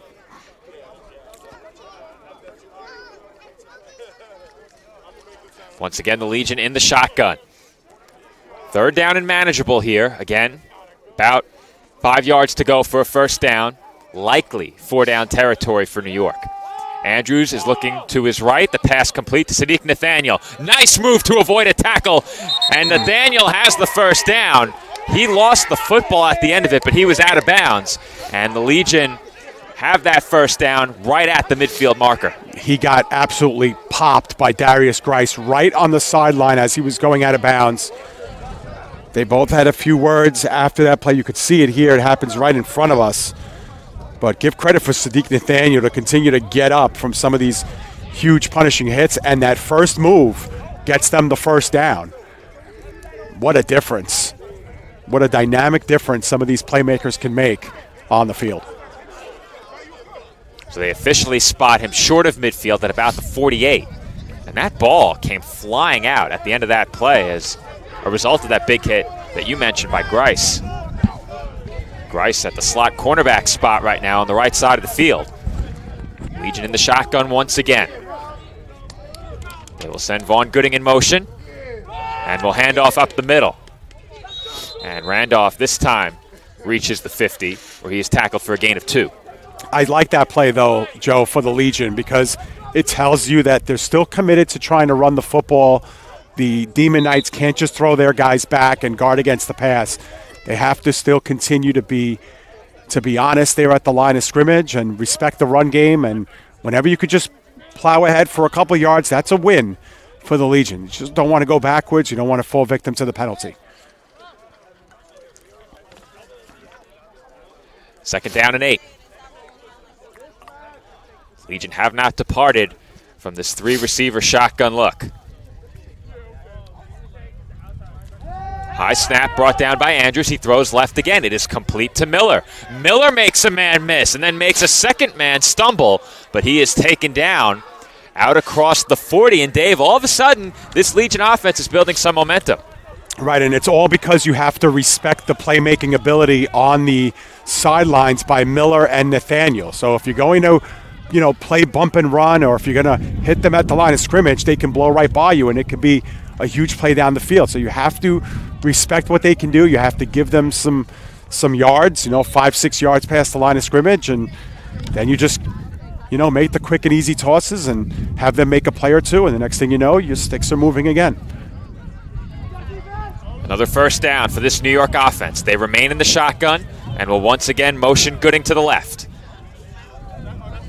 Andrews looking right, going deep.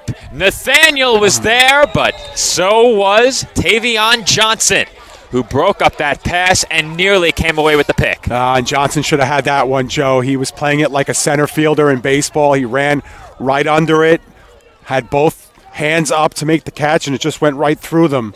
That should have been an interception, and he's going to hope that he doesn't lament that a little later in this drive. But that being said, a great defensive play to break that up. Safety help against Nathaniel. And it'll be 2nd down and 10. Ball officially spotted at the Demon Knights' 38-yard line. And Dave, I thought about it ahead of the first drive of the game. I mentioned it. Did we think the Legion would come out and air it out as they did in their last game, or run it more, as they will look to throw here? Nathaniel has it, and he makes a nice move to the inside where he's finally tackled at 30-yard line. The ball came out late. The Demon Knights claiming they have it. I think he was down, and I think that's what the officials are saying as well. We'll get another look at it, maybe even slow down a little bit to determine when that ball came out. But looks like everybody kind of gave up on that play, and we'll see. Well, the point I was going to make ahead of that snap was that this possession, the Legion have come out as balanced as we've seen them in 2 years of covering the Elite Football Alliance. A mix of everything on this drive. The running game hasn't gained them many yards, but they've stayed dedicated to it and at least kept this Empire State defense honest. Yeah, and it's a 3rd and 3 now, so the run is on the table, knowing that you'll have another down here to get this first. See what they decide to do. Andrews will look to throw. He fires left on the post, and that's a great ball that is complete for another New York first down.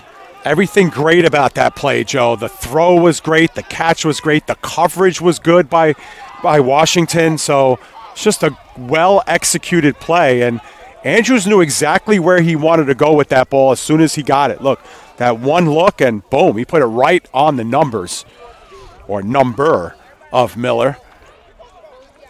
Good drive here for the Legion.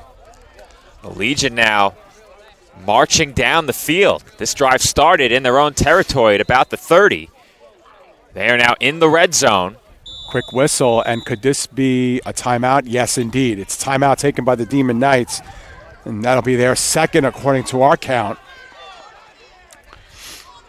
And Dave, I think something that has stood out to me on this drive, first and foremost, how quickly they've gotten the ball out of the hands of their quarterback, Chris Andrews. We've seen the Legion struggle in pass protection at different times this year, specifically against a very tough Bears defense. But on this drive, they have gotten the ball out of the hands of their quarterback quickly, and most importantly, their outside receivers, Miller and Nathaniel, have made defenders miss, creating plays by breaking tackles, gaining extra yards in a really tough situation where you catch the ball with 1 or 2 defenders within a yard or 2 of you. But credit to the Legion wideouts on this drive and to the pass protection. They've kept Andrews clean as well. We'll see if the Demon Knights defense can once again make a stand in their own end of the field. Yeah, smart to do that. The Demon Knights are going to be coming after the quarterback. They have the ability to break things up in the backfield. So if you are going to dial up those passes, you got to make sure that they're well executed and done quickly and in and out of your quarterback's hands quickly. So that's a mark of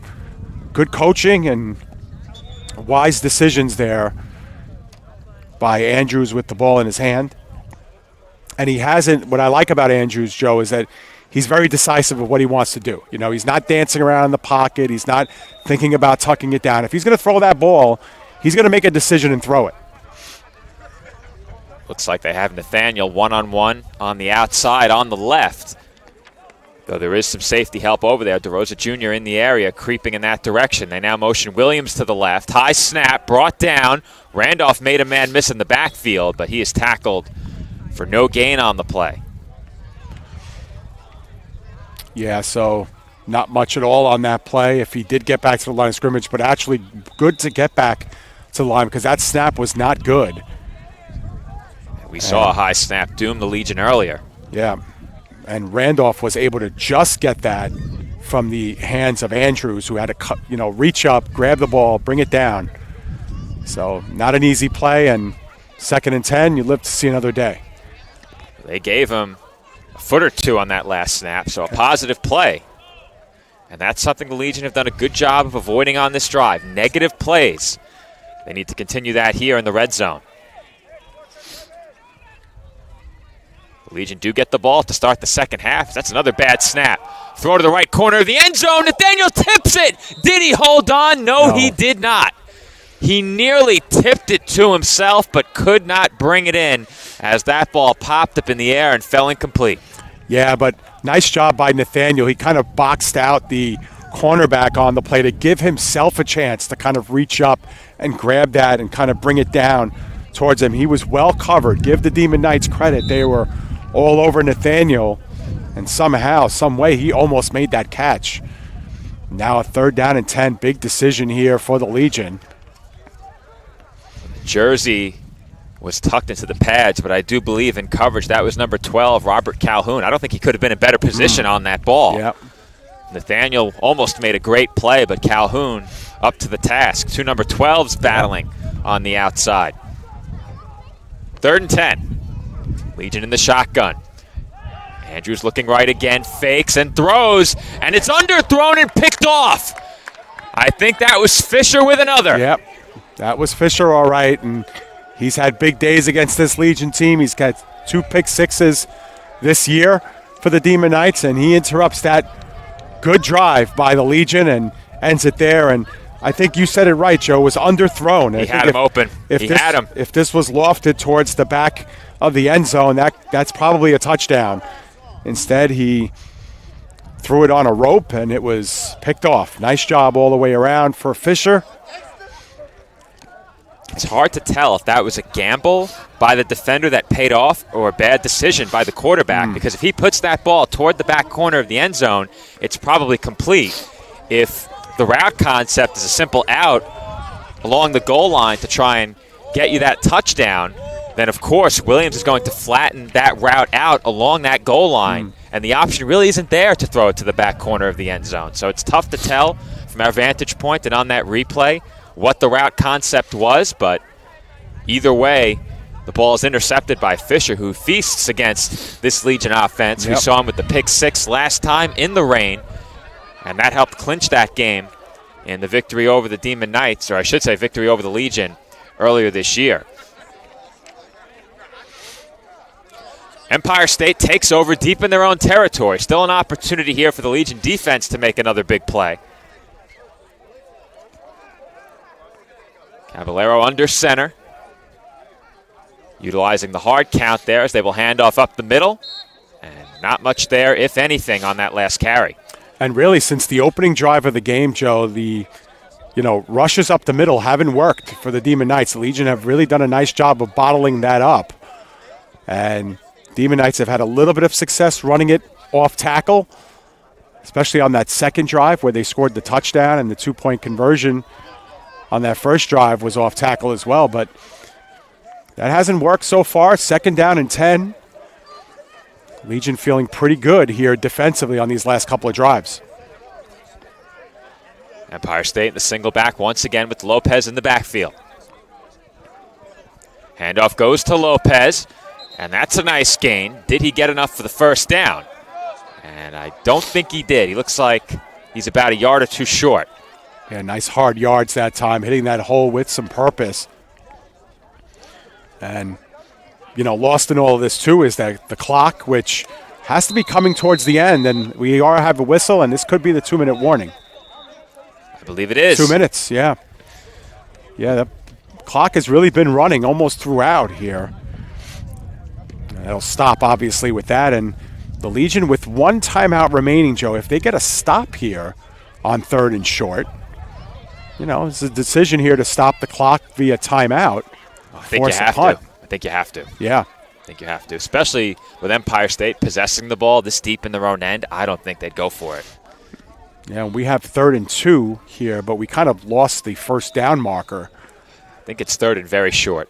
Very short. A yard at most. Yeah. But it's tough to tell, again, from our vantage point. We're at midfield behind the Empire State bench, and right now the first down marker and the yardage marker that indicates how far along the offense has moved in their progression to a first down, they are right next to each other on a diagonal angle, and we can't see exactly how far they need to go for the first. But I think it's 3rd and very short. Single back set, so it'll likely be Lopez, if anything. Sneak on the table here. I think the Legion know it. And I think they tried to fake the handoff. It's fumbled, and New York will recover. Yeah, it looks like Mazzaros got on the ball, Joe, and I lost where it come out. I think perhaps it came out on the exchange. And if I'm not mistaken, we'll get another look at it, but was there a discrepancy of which side Lopez was coming in on Caballero to get the handoff? Did they just bump into one another? I'm just not sure. Hard to tell there. I think, and this is a guess on my part, I think Lopez believed that Caballero was keeping that football, and I think Caballero believed the play call was a handoff to Lopez. So they're talking about it on their way to the sideline right now, and they'll get that sorted out. But the Legion are handed a huge opportunity. They get the ball to start the third quarter. They turned it over on their last drive in the red zone. This drive will start from the 15-yard line, and if New York can get on the board with a touchdown here, they have a chance to tie this game or potentially even take the lead to start the second half. We said it during the pregame, turnovers and penalties. And do you have enough talent to come back after making crucial mistakes? Well, Demon Knights make a big one here. Are they going to pay for it? Andrews in the shotgun. He will toss it, and Randolph made a nice grab to prevent a catastrophe for the Legion there. That ball hit him in the shoulder pad, and he was able to trap it before he's tackled for a loss. So good start to the drive for the Demon Knights defensively. And remember, the clock is moving unless the Legion have just used their last timeout. I'm not sure. They're taking an awfully long time. But no, it doesn't look like they called timeout. So that clock is moving. Scary moment there offensively for the Legion. And keep in mind, the 2-minute warning came, and I think the Demon Knights ran just one play. It was the fumble. Yeah, so they have some time here, but you said it, Dave. A lot of time has gone by between that last tackle and the Legion breaking huddle in this spot. You have to think that at some point they'll be forced to take shots to the end zone if they don't speed things up. Well, they're gonna snap this ball with about 1:15 remaining on the clock for sure, because they took the full breath of this play clock. Andrews in the shotgun again. He's looking left and throws toward the end zone, and that's overthrown. As a bad throw, I believe. I think he let him out of bounds, Joe, but the cornerback on the play actually fell down. I think that was DeRosa Jr. I'm not sure. Can't read his number from this far out. But I think you're right. Yeah, definitely Miller had a step, maybe even a step and a half. We'll see it here. Cornerback goes down right there. Yep, overthrown. I think he let him out of bounds, just like you said, Dave. It was clearly overshot. And now that will set up a third down and very long here. I figure with about a hair over a minute to go in this first half. I think it's 3rd and 13. Yeah, 2 plays to get 12, 13 yards. Andrews in the shotgun, 2 receivers to the right, 1 to the left. He's forced to step up through the pocket and will take off to run. And he is taken down by the ankle. Huge play on the tackle by number 37, Troy Green. Yeah, and a timeout has been called now by the Legion. So that is their final timeout as they want to discuss this 4th down here. Because it will be a 4th down and looks about 5, Joe. Maybe a little bit more. But, Andrews deciding there to run it and up the middle. But you mentioned it. Troy Green with a great tackle, almost like a shoestring tackle in the back heels of Andrews. Otherwise, he might be going all the way in. And, Dave, that was certainly a first down saving tackle. No question. May have been a touchdown saver, as you mentioned. But a big play in this game coming up here. And on that last play, Troy Green got hurt on the play, so he came back to the sideline here, took his shoulder pads and jersey straight off. So he'll need to come out. And by our count, the Legion out of timeouts. The Demon Knights 1 left. And the clock, we believe, somewhere in the 45 to 50-second area. And it's a 4th down and roughly 5 yards. Big play coming up here for the Legion offense. They had an opportunity in the red zone not too long ago. That drive ended with an interception. Caballero trying to get onto the field here. Actually, no, he waves himself off, and Dover stays in at Demon linebacker. Knights do have one timeout, and there are flags everywhere. Oh, and a pass interference, too. Oh, that's a bad penalty Yeah. in the end zone for the Demon Knights. Washington made the big play earlier. Now, if that's a pre-snap penalty on the Legion. Well, I think it was going to be a free play, Joe. Right. That's why they let it go. Okay, I was going to say, it looked like initially the Demon Knights sideline thought the penalty was against New York, but instead, I think the 5 yards would have been just short of a first down. It looks like the sticks have moved back from where they were. And if you're right, Joe, and that it was an offensive penalty, man, what a tough thing to do. That's what I thought. Yeah. And, you know, the way they're talking about it, no, it's going to – both penalties were against the Demon Knights. The one that was accepted was defensive holding.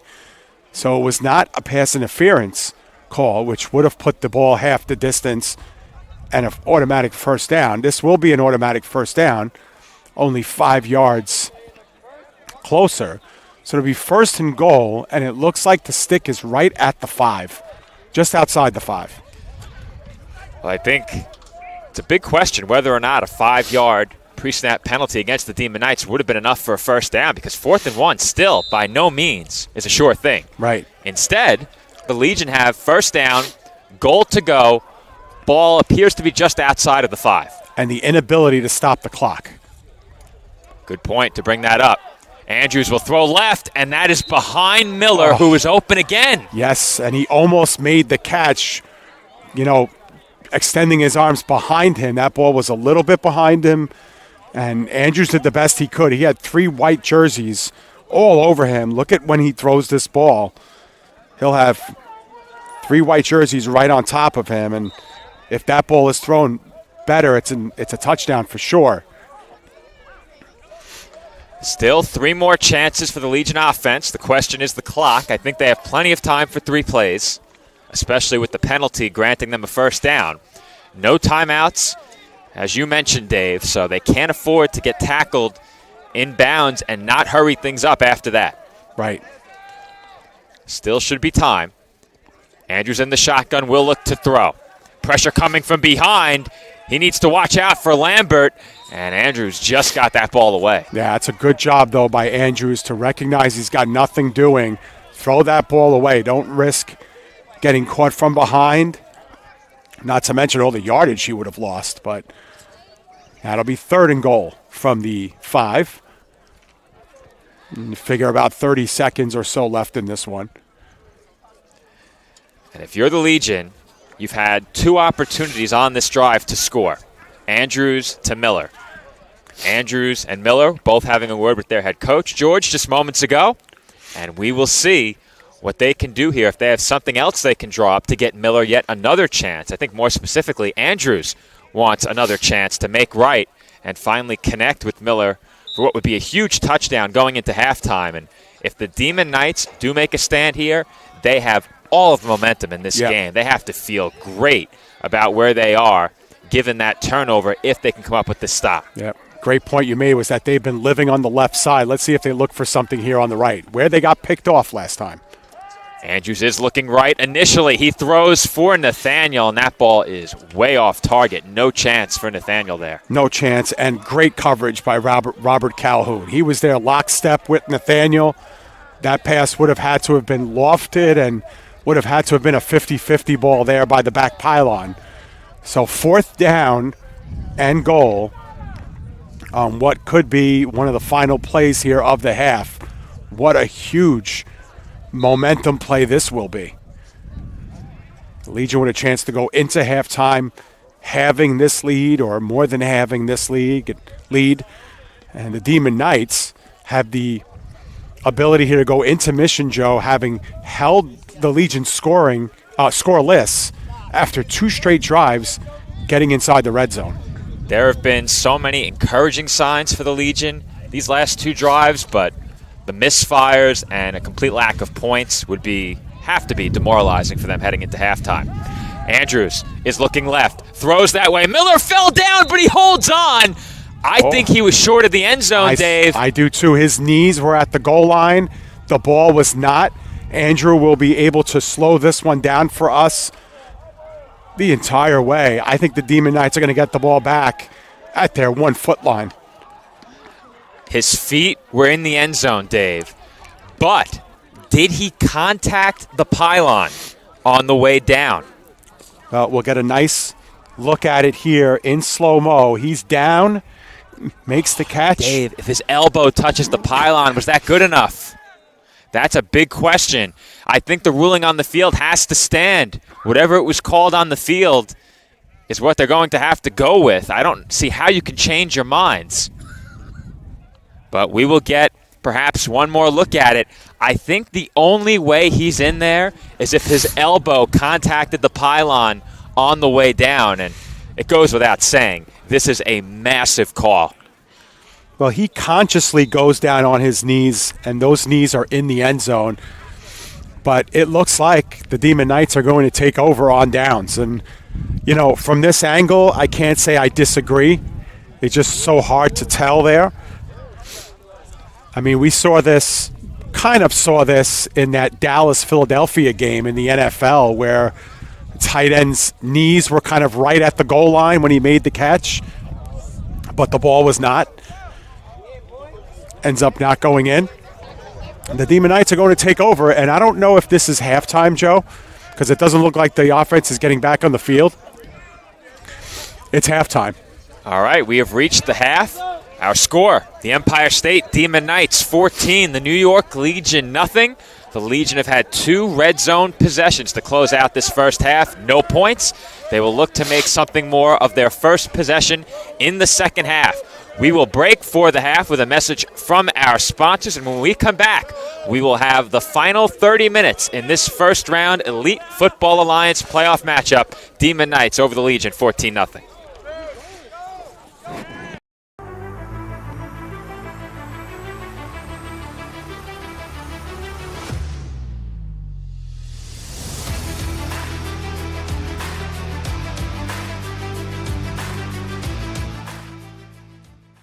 When only the most trusted law services are needed, then you need Justin Feinman, Esquire, now a proud sponsor of the EFA. Specializing in family, matrimonial, and criminal law, Justin Feinman has been meeting the needs of clients and families for years, and with results that matter.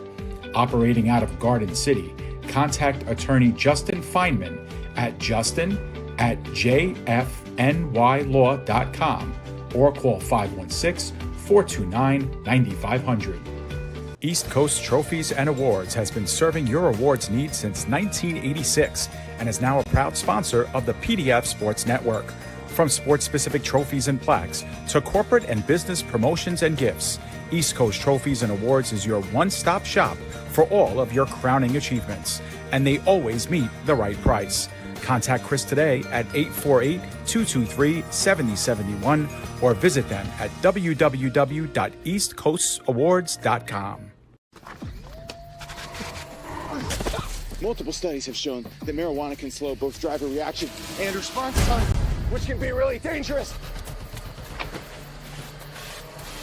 He's here. He's here. Wait. What? I can't drive. Why? My.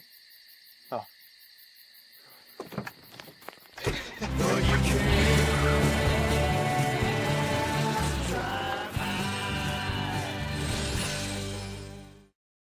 The EFA is proud to be sponsored by KD's Black Magic Seal Coating. At KD's, we specialize in residential and commercial seal coating, crack filling, pothole repair, parking lot striping, and much more.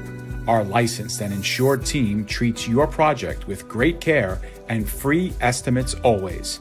Contact Corey today at 631-562-8865 or email mrkd8985@gmail.com. Attention local businesses and professionals. Isn't it time to elevate your game? Now you can advertise your business or product on PDF Sports Network. Your ad will appear on all of our broadcasts, including this one. Don't have a commercial? We'll make one for you, absolutely free. What better way to showcase your product and brand while supporting the best local sports, teams, and leagues? Call now at 732-723-8189 or visit us at pdfsportsnet.com.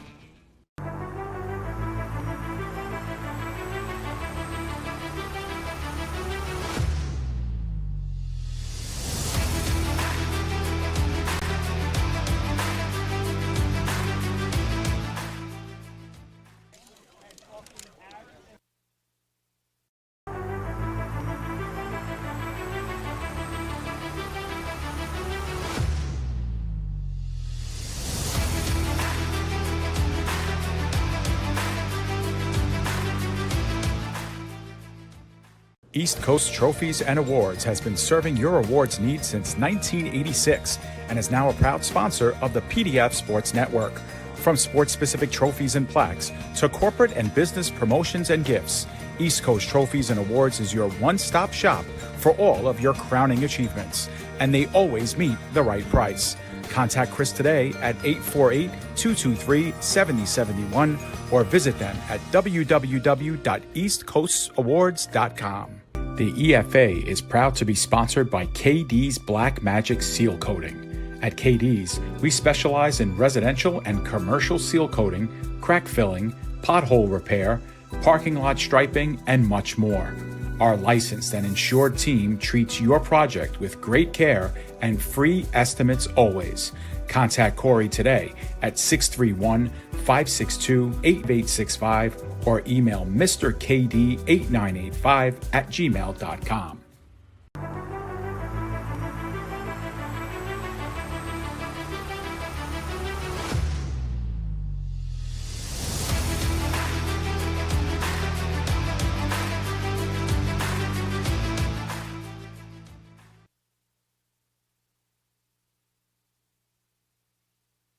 EFA is proud to be sponsored by KD's Black Magic Seal Coating. At KD's, we specialize in residential and commercial seal coating, crack filling, pothole repair, parking lot striping, and much more.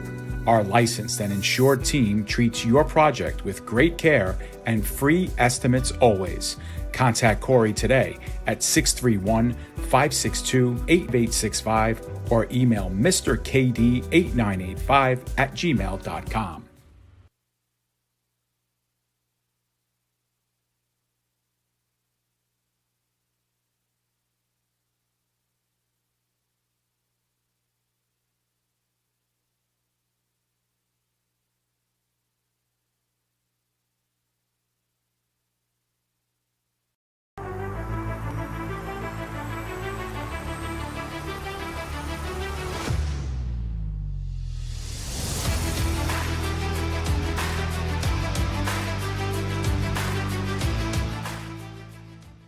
East Coast Trophies and Awards has been serving your awards needs since 1986 and is now a proud sponsor of the PDF Sports Network.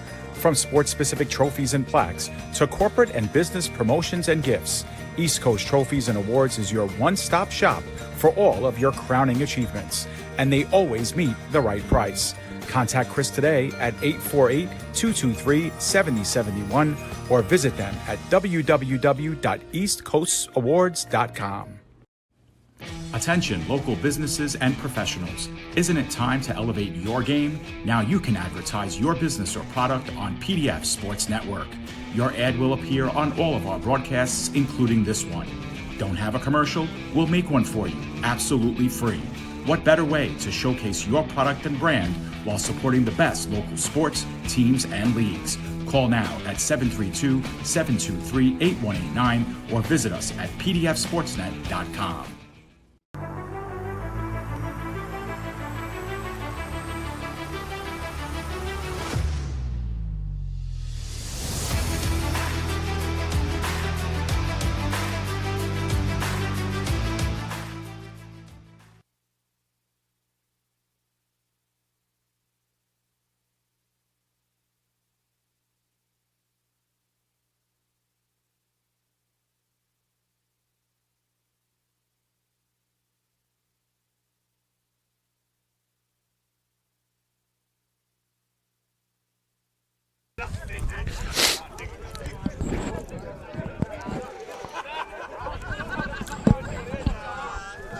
Well, Joe, it's officially cold at Granny Road. Just a bit, and my hood won't fit over my headset right now. We're having a wardrobe malfunction here. But we are back from Granny Road Park in Medford, New York, where the Empire State Demon Knights lead the New York Legion by a score of 14-0. And Dave, late in that first half, the Legion had a huge opportunity to score and make this a one-possession game, and they came a fraction of a yard short from scoring their first touchdown against the Demon Knights this year. Great attempt on the dive by Khalid Miller, who lost his footing in the end zone, was halfway down to the turf, was able to adjust. He made the catch, but his knees came down with the ball just outside of the goal line. That was the final play of the first half. Well, they say football is a game of inches. Well, there you go. There's a perfect example of inches being huge in a game like this. 14-0 at the half. That could have made it 14-6 or 14-8. And it's the whole complexion changes because the Legion get the ball first here in this second half. And very similar to the first game during the regular season, the Legion have not played poorly. They simply got into a bad rhythm early in this game. And, you know, on that second drive, they had a short field. The Demon Knights' second touchdown was a 25-yard drive, and that's it. And since then, defensively, they've been outstanding. Not even good. They've been outstanding. And, you know, offensively, they were able to move the football the last couple of drives. But, you know, conversely, give the Demon Knights a lot of credit. You know, their defense has bent, but they have yet to break. And they've gone 6 quarters now against the Legion and have not given up a point. And with a 14-0 lead and 30 minutes to go, Joe, they have to figure they're in a really good spot to punch their ticket to the EFA championship next week. And the good news for the Legion is that on those last 2 drives, they began to show some encouraging signs offensively. There was a bit more balance, and even though the passing game wasn't prolific, it did enough to get them into a position to score. The question now becomes, can New York finish one of these drives and come away with their first points against the Demon Knights this season? Yeah, it's the question. It's the burning question right now, and you know, it's a question that can't be left unanswered by the Legion. They're going to need to come up with an answer, and they only have 30 minutes to get it done. And the last time we got an update from the Bandits and Bears, the Bears were up at halftime 35-0. So you would have to think, Joe, barring some type of miracle, that they will be punching their ticket into the EFA championship, and they will be awaiting the winner of this game. And in both instances, the Bears have won 2 games against both of these teams throughout the season. Against the Legion, they did not allow a point in 2 games against them. And against the Demon Knights, they only gave up 1 touchdown, which was on the Demon Knights' first possession of the season. And since then, the Bears have been pitching shutouts, at least defensively. It's hard to believe. It's been almost 3 months. I think tomorrow is 3 months to the day that we began the Elite Football Alliance season in Torn Valley when we saw the Demon Knights take on the New York Bears. And we've referenced it many times, but at the start of that game, Empire State led by a touchdown and had a chance to make it a 2-score lead not long after. That's another great kickoff by Caballero. It's scooped up by Glover inside the 10-yard line. He looks to return this toward the far side. Got some good blocking. He's up the sideline, spins back inside, and is finally forced out of bounds at about the 42-yard line. So a great kick is supplanted by a great return, and the Legion will have good starting field position to open the third quarter. And the best part of that for the Legion, Joe, no flags. So they don't hurt themselves there. Glover does the dirty work there. He goes from right to left, away from the screen, and is able to get that edge. And I believe that was Caballero who made the tackle. So the guy who kicked it off is the guy who cleans it up at the very end. Well, you often hear kickers get praised whenever they're involved in a tackle on a kick return, or perhaps they get put on the blooper reel when it doesn't quite work out so well. But if there's one kicker who is certainly capable of making a tackle, it's Ricardo Caballero. Yeah. Of course, he plays linebacker, and he's right back out there now. Yeah, we've been watching Ricardo for 2 years now, and he really is a true MVP of not just this team but the league. I mean, just what he does. I mean, he plays 100% of the plays pretty much. I mean, we saw him on the sideline for a couple of defensive plays in that first half, but not only does he play both sides and he's the kicker and all that, but he's the central figure. He's the play caller. You could see him now on your screen as we have a timeout called by Empire State, Joe. Not something that they wanted to do, but, Caballero couldn't get his troops in order that time. Well, I still remember one of our most memorable plays from covering the Elite Football Alliance all the way back in Week 1 last year. Ricardo Caballero had an interception that went for a touchdown. There was a lateral involved on that one, if not mistaken. Yeah, Errol James. That's right. And we saw that perhaps one-upped earlier this year when the Bears performed 2 laterals on 1 interception. Another impressive defensive touchdown that we've seen while covering the Elite Football Alliance. So many highlights through our first 2 years of covering the EFA, and we look forward to many more to come, hopefully, in the championship game, which has been officially scheduled for November 26th at 3 p.m. That is a Sunday, so we're competing against the NFL. We win that, Joe, because at 3 o'clock the Giants are playing the Patriots that day. Oh, no one wants to watch that. Yeah, I actually have tickets for that game that will be obviously given away or sold off if anybody dares to want to buy them. Hey, I have Jet season tickets now. I doubt that will happen, but I will guarantee you that Bears Demon Knights or Bears Legion will be a better game than Giants Patriots, at least. A more meaningful game for sure. Without a doubt. There's no question about that. So we await the first play of this drive. And finally, the New York offense will get lined up. Yeah, so the Demon Knights using their first timeout. Hopefully they won't need that later in the game, but Andrews still the quarterback. Of course, Randolph to his right. Randolph has gotten nearly all of the reps at running back as they throw short to the left, and it's too low for Tramel Williams. Well, as good as Andrews has been, Joe, the Demon Knights' pressure getting home has interrupted a lot of his throws. He hasn't had the time to throw like he did 2 weeks ago against the Bandits. So give the Demon Knights some credit. They're getting in really quickly, and Andrews really isn't wasting any time. He's just turning around and firing, but he's got Demon Knights on top of him. And you have to think the colder weather could be playing a bit of a role in Andrews' ability to throw the football. He's thrown far more passes than Caballero since the temperature has dropped seemingly 10 degrees or more. And the wind chill has definitely made that a bit more noticeable as we've gotten later here in Medford. And he isn't wearing gloves either, Joe. We know how our hands can get in this cold. Kind of hard to grip the football. Hands are swollen. You have to have big hands to play quarterback. That's a prerequisite. As Randolph is taken down in the backfield, Green, one of the Demon Knights in there on that play, and I think David Miranda was in on that tackle as well. Yeah, Green made the first impact, stood him up, and then Miranda finished him off. The great 1-2 punch, and kind of wonder where those black jerseys are setting up blocks. But, again, this has been the kiss of death for the Legion, Joe, is going backwards. I don't mind the run there on 2nd and 10. I really don't.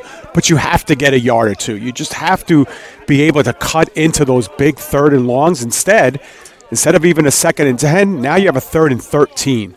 So it's just so much tougher to climb out of these holes. And the Legion just all year long just haven't proven that they can get over these big 2nd and 3rd and longs. We got a slow motion look at that last hit in the backfield as Randolph was taken down. And that's a false start on the Legion. At least I thought so. I thought there was movement at the receiver spot, but instead, it's going against the Demon Knights. They pointed in that direction, but it is against the Legion. Yeah. The sideline official pointed at Empire State twice. Yes, and he was Maybe he was overruled. pointing at the receiver. Perhaps, yeah. I think that's what was happening. I think he was pointing at Miller. Well, just the fact that was whistled dead allows you to believe that was against the offense, and now 3rd and 13 becomes 3rd and 18, and it'll have to be something special here unless Andrews decides just to whiz this down the field, give his receiver a chance to get under something. Dave, it's familiar territory. The Legion were in this situation before. They were able to make it 4th and manageable, and then a penalty gave them the first down. If they get close, they're going to go for this. If they don't get close, they may still go for it, trailing by 2 scores. Yep, and the Demon Knights bring 2 deep safeties, and now they give a little bit of room at the line of scrimmage, but they were playing bump and run coverage. Andrews looks to throw. He airs it out down the left sideline, and that is overthrown once again. Looked like Williams may have had a half a step. That was a tight window, but a chance there. Goes by the wayside for the Legion. And we will see. It looks like they're sending the offense toward the sideline for now. And Andrews has his helmet off, so New York will punt. Yes, and the throw wasn't there, Joe, but Washington had great coverage again. Just lockstep, and he's in the hip pocket there of Khalid Miller, who, even if that ball is there, is going to have a very hard time making that catch. And I think the way things have gone for the Legion offensively, with many throws missing the mark, the most important factor they have to consider moving forward is giving your receivers a chance. The blocking has been there. Andrews, even though he's gotten the ball out very quickly on most plays, has gotten the ball out, has not faced a sack yet, if I'm not mistaken. I don't think he's been taken down. No, he has not. And that's important in a game like this, especially in the cold weather. Sometimes those get you a bit more when it's colder, as the Demon Knights, I think they're going to use another timeout here. We're forced to call timeout. Yeah, and special teams really for the Demon Knights has forced them to call timeouts in a few games that we've covered. So now they're down to their final timeout. And we had Grizzle and Tavion Johnson back deep to field the punt, and everybody else was kind of confused in where they needed to be. Tavion Johnson had a very nice punt return in that game against the Legion in the rain, and you can see now he is a big guy. Yes, and the way he was moving on that return, you would never guess that he was so much bigger than so many players out there on the field. Right. Yeah, because you see number 26 running towards you at full speed, Joe. You get out the way. You're not inclined to want to line him up and try to take him down. So get out the way. Yeah, that's a big dude. So Sean Spencer talking things over with his team right now ahead of the special teams play. And I think the concern for Empire State is that those 2 scores came a very long time ago. I think they'd love to put together a drive here that effectively might put this game out of reach. As long as it's a 2-possession game, the Legion have to feel they have a shot. Yeah. Yeah, you're right, Joe. I think offensively the Demon Knights, need to kind of get back into rhythm a little bit. You 2 touchdowns, you'd like to think you've done enough to win the game with those 2 scores, but still, like you mentioned, those touchdowns came early. One of them came on a very, very short field, too. It'll be a very interesting next drive. And the punt lands at about 36. It takes a great bounce for the Legion. Lopez forced to let it go. And New York will scoop it up inside of the 20. They will spot this one at the Demon Knights 19. So if you're the Legion, you have to be thrilled with that punt. It took a great bounce, and there were words being exchanged along the far sideline following end of that play. Well, depending on the spot, which you said it was about the 19, Joe? Yes. So that's a 46-yard punt with no return, and you will take that in the EFA any day of the week. And I think something that was important for the Demon Knights coming out of the first half was to put that turnover behind them. Yeah. And I think they've done that very well. They closed out the half with a big stop. They opened the second half with a stop. And even though that stop in the first half was cutting it very close, they got it. And now they have the football back with a chance to go ahead 3 possessions. Right. And, if you never want to look ahead, obviously, Joe, but you need to kind of lay some groundwork for – 2 weeks from now, too, for the championship. So if you're the Demon Knights here, you want to play a very polished second half. You want to be able to hang your hat and go into that championship playing your best football of the season. Give the Bears things to think about, too. First down carry goes nowhere. I tell you, the Legion have been good up front. It's ever since that first drive of the game, as Noble once again making a great stop. 6 black jerseys all over Ty Lopez. He had no chance on that play. Yeah, and, we got to give the Legion credit, too, because, you covered them that first week with Nick Pavona when they played the Bears, and they just looked all sorts of out of it. Offensively, they lost their quarterback. Defensively, they just couldn't keep up with anything that was going on in that game. And, week by week, even with the exception of the additions, Joe, with the personnel, they've gotten better and better with each week. And that's the mark of a good disciplined team, too. And we got to give the Legion credit where it's due, especially defensively. They've gotten better and better. They've gotten better all season. Right. No question about it. I think they've peaked late. The question is, will that be enough against this Demon Knights team as Caballero kept that one, and he is sacked. Yeah, well, Thomas Roth met him in the backfield to say hello before he can really make a football move. And Caballero did well to just keep the ball at that point as Roth was clawing at it. We'll get another look at it if we could see through the traffic here. But, yeah, there's just nothing that Caballero can do there. And I think, judging by the way the Legion have called this game defensively, they have no respect for the Demon Knights' ability to drop back and pass. They have sold out on just about every play, which is surprising given the way the Demon Knights did pass the ball in the first half. They've gotten away from it since. And, Joe, thinking back now, have they completed a pass since that touchdown pass to A.J. Ray? I don't even know if they have. They have not. They definitely have not. And it's 3rd and 20 here. Caballero in the shotgun will look to throw. He fires down the field, and that's intercepted. Picked off by Deshaun Small, and he is in for a pick six. And the Legion are right back in it. It's 14-6. Yeah, and you know what, Joe? Caballero just didn't pick him up in the defensive backfield, and he played that ball all the way. It was perfect. The ball was a little bit overthrown, and even if the pass would have been on the dime and caught, he would have gotten lit up. But instead, great job of seeing it through for Small and taking it to the house. And, for a team that has been starved for offense, Joe, that's not a bad way to flex your muscles offensively. Score with your defense. Let them take charge, and now you're right back in this game.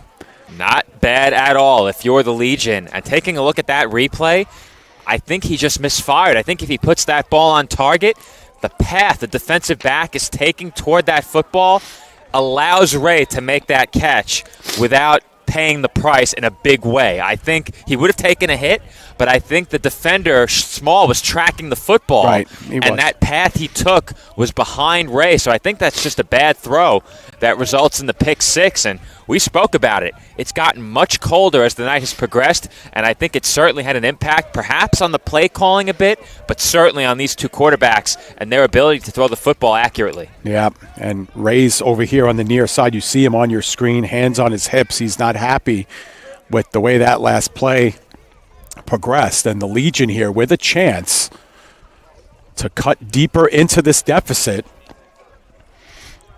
It's a big 2-point conversion here. I think it takes a lot of pressure off if you convert here. 100%. You know you don't need to get it on your next score. Andrews in the shotgun, and the direct snap goes to Randolph, and I was about to say it, Dave. Randolph was lined up in his hip pocket, and it looked a little awkward. If I could pick it up, I wish I'd mentioned it and could get the credit. Right. But if I picked it up, you have to think the Demon Knights may have seen it. Now, a flag flies after that play is over. And the Legion are clapping their hands, so they think this is going to go against the Demon Knights, which would be assessed on the kickoff. But just a direct snap, and the hole was there. First time we've seen that play called by the Legion. And the Legion offense scores 2 points in this game. And look at that scoreboard now. Looks a lot different. Sure does. And now it's becoming even more of a pressing matter. Can the Demon Knights pass the football if they have to? The Legion are all over the running game right now. And I was just going to say, Joe, that it's almost an advantage now that you're kicking back off to the Demon Knights, because now you have the ability to pin them back very deep, because now you're kicking off 15 yards further up the field after that last penalty that was called. You have a chance to pin them deep and a chance to bring your defense back onto the field, which has just been spectacular since the middle stages of the first quarter. They had one bad drive. Right. You usually want to see the ball back in the hands of your offense, but I don't know. If I'm a fan of the Legion, I like the fact that your defense is going back on the field. They've got a little bit of that swagger now. Demon Knights have not been able to run the football. This is a good spot here if you're the Legion. And the Demon Knights were dominant early in this game. They the sure running were. game of the Demon Knights was seemingly unstoppable those first couple of drives, but since then the Legion have figured something out, and defensively they have gotten the better of this game now for at least a quarter and a half. And you said it, a chance to pin the Demon Knights back. The question is, do you try and just kick this to the end zone and put them at the 20, or do you set them up to field a ball that bounces inside the 10-yard line perhaps? That's what I would do. I'd try to get this ball at about the 10-yard line, 5-yard line, force them to make a decision. Williams will kick off, and that ball lands at the 5. Fielded cleanly on a fly by Lopez. Good burst of speed up the field, and not a bad return as he takes it out to the 25-yard line. And that's where the Demon Knights offense will get started, now leading by just 6 points. Yes, they play with the lead, but the pressure is on them now because now the Demon Knights have to prove that they can, first of all, get out of the shadow of their own end of the field and maybe string together a first down or two. And in the first few drives of the game, they were able to do that with the run game, Joe. They were able to kind of pound it right through the teeth of this defense, and that just hasn't been there anymore. So now the Demon Knights have to come up with a way to kind of sidestep this Legion interior defense. So it'll be interesting. You know, that we haven't seen the end around, which they've liked to run a couple of times. We haven't seen that yet today. And really, aside from Lopez, we really haven't seen much of anybody else running the football as well. So we'll see if the Demon Knights decide to go into their back pocket for some things that we haven't seen yet tonight. Well, this offense all season long has been very creative. I think what we need to see now from the Demon Knights is a willingness to pass on early downs. Right. And they are coming out in the shotgun. Nathaniel matched up on A.J. Ray here on the near side. It's a big-time matchup to watch. Press coverage on Grizzle on the other side as well. That's right. That's a tough man to press. Too And we much have time. a flag. Might be a delay of game. No, false start. Offense. And I think we're moving into concerning territory now if you're the Demon Knights. It's going to be 1st and 15 following that penalty, but the Legion have all of the momentum. And at the very least, for your Empire State, you have to force the Legion offense to beat you. You can't let the Legion defense beat you. Even if you have to punt it away, make the offense put points on the board and prove they can score in the red zone. They haven't done that tonight. Right. And if you're Caballero, that's in the back of your head. You know, it's like when you go back to pass, you're thinking, I can't throw an interception. I can't throw an interception. I can't throw an interception. And sometimes that's the worst way to play as a quarterback. They're pressing Grizzle with no safety help as they run the football again. And that goes nowhere. And there you see words being exchanged on the other side of the field between, I think, Grizzle and Glover. That's another big-time matchup on the outside. Yeah, it sure has been. And, you know, Glover's had a big day as well. And the Legion sideline is very animated. They feel it. They're egging this team on. And, you know, they were able to get a couple of yards on that, Joe. So now it's 2nd down and about 13 after a gain of 2. We spoke about it ahead of week 1. Preseason, Demon Knights and Bears were the 2 favorites to appear in the EFA championship. The Legion can throw that out the window if they manage to complete a comeback here tonight. This is a big play and taking a step toward that. The Demon Knights in need of a first down, it seems, desperately at this point, just to slow down the New York momentum as they have Grizzle on the end around. He is a quick player, but the Legion defense just a bit quicker on that play. Did they throw a flag at the end of it? They got to be really careful there. There was a couple of Legion players that came in very late.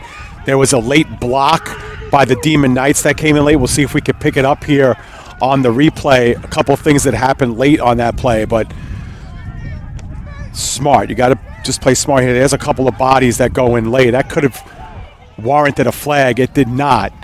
And instead, we're going to have a 3rd down and 10, Joe? 3rd and 10.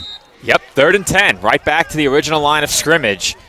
And you have to wonder if some of this is frustration and a bit of extra energy on the side of the Legion. That sideline is getting loud. The players are getting riled up. Well, I don't know if the ball came out there late or something like that, but there was honestly no reason to come in late there on Grizzle with a couple. And the Legion, I think, are really lucky they got away with what could have been a penalty there. 3rd down. Huge third down in this game for the Demon Knights. Grizzle is lined up in the slot. He's being given a big cushion over there. Sawicki and Ray out wide. And Caballero will throw. He is looking toward Ray. Fires on the out route. It's complete. First down, Demon Knights. Good move by Ray. Helmets fly, but A.J. Ray is tackled at the 45. Big-time throw by Caballero under pressure. Big-time catch by Ray, as well as the moves after it. Yeah, great route by Ray. He basically got to the sticks and just simple out route, and the ball was on him as soon as he made his move. You see right there, that ball is out of the hands of Caballero before Ray even breaks out of his route. Perfectly timed, perfectly executed, and Ray did the rest. Great first down conversion there for the Demon Knights, something that they really, really needed. First down, Empire State. Flags fly. And we'll see if this is going to be a false start or perhaps an encroachment against the Legion. So tough to tell with the mass of bodies assembled.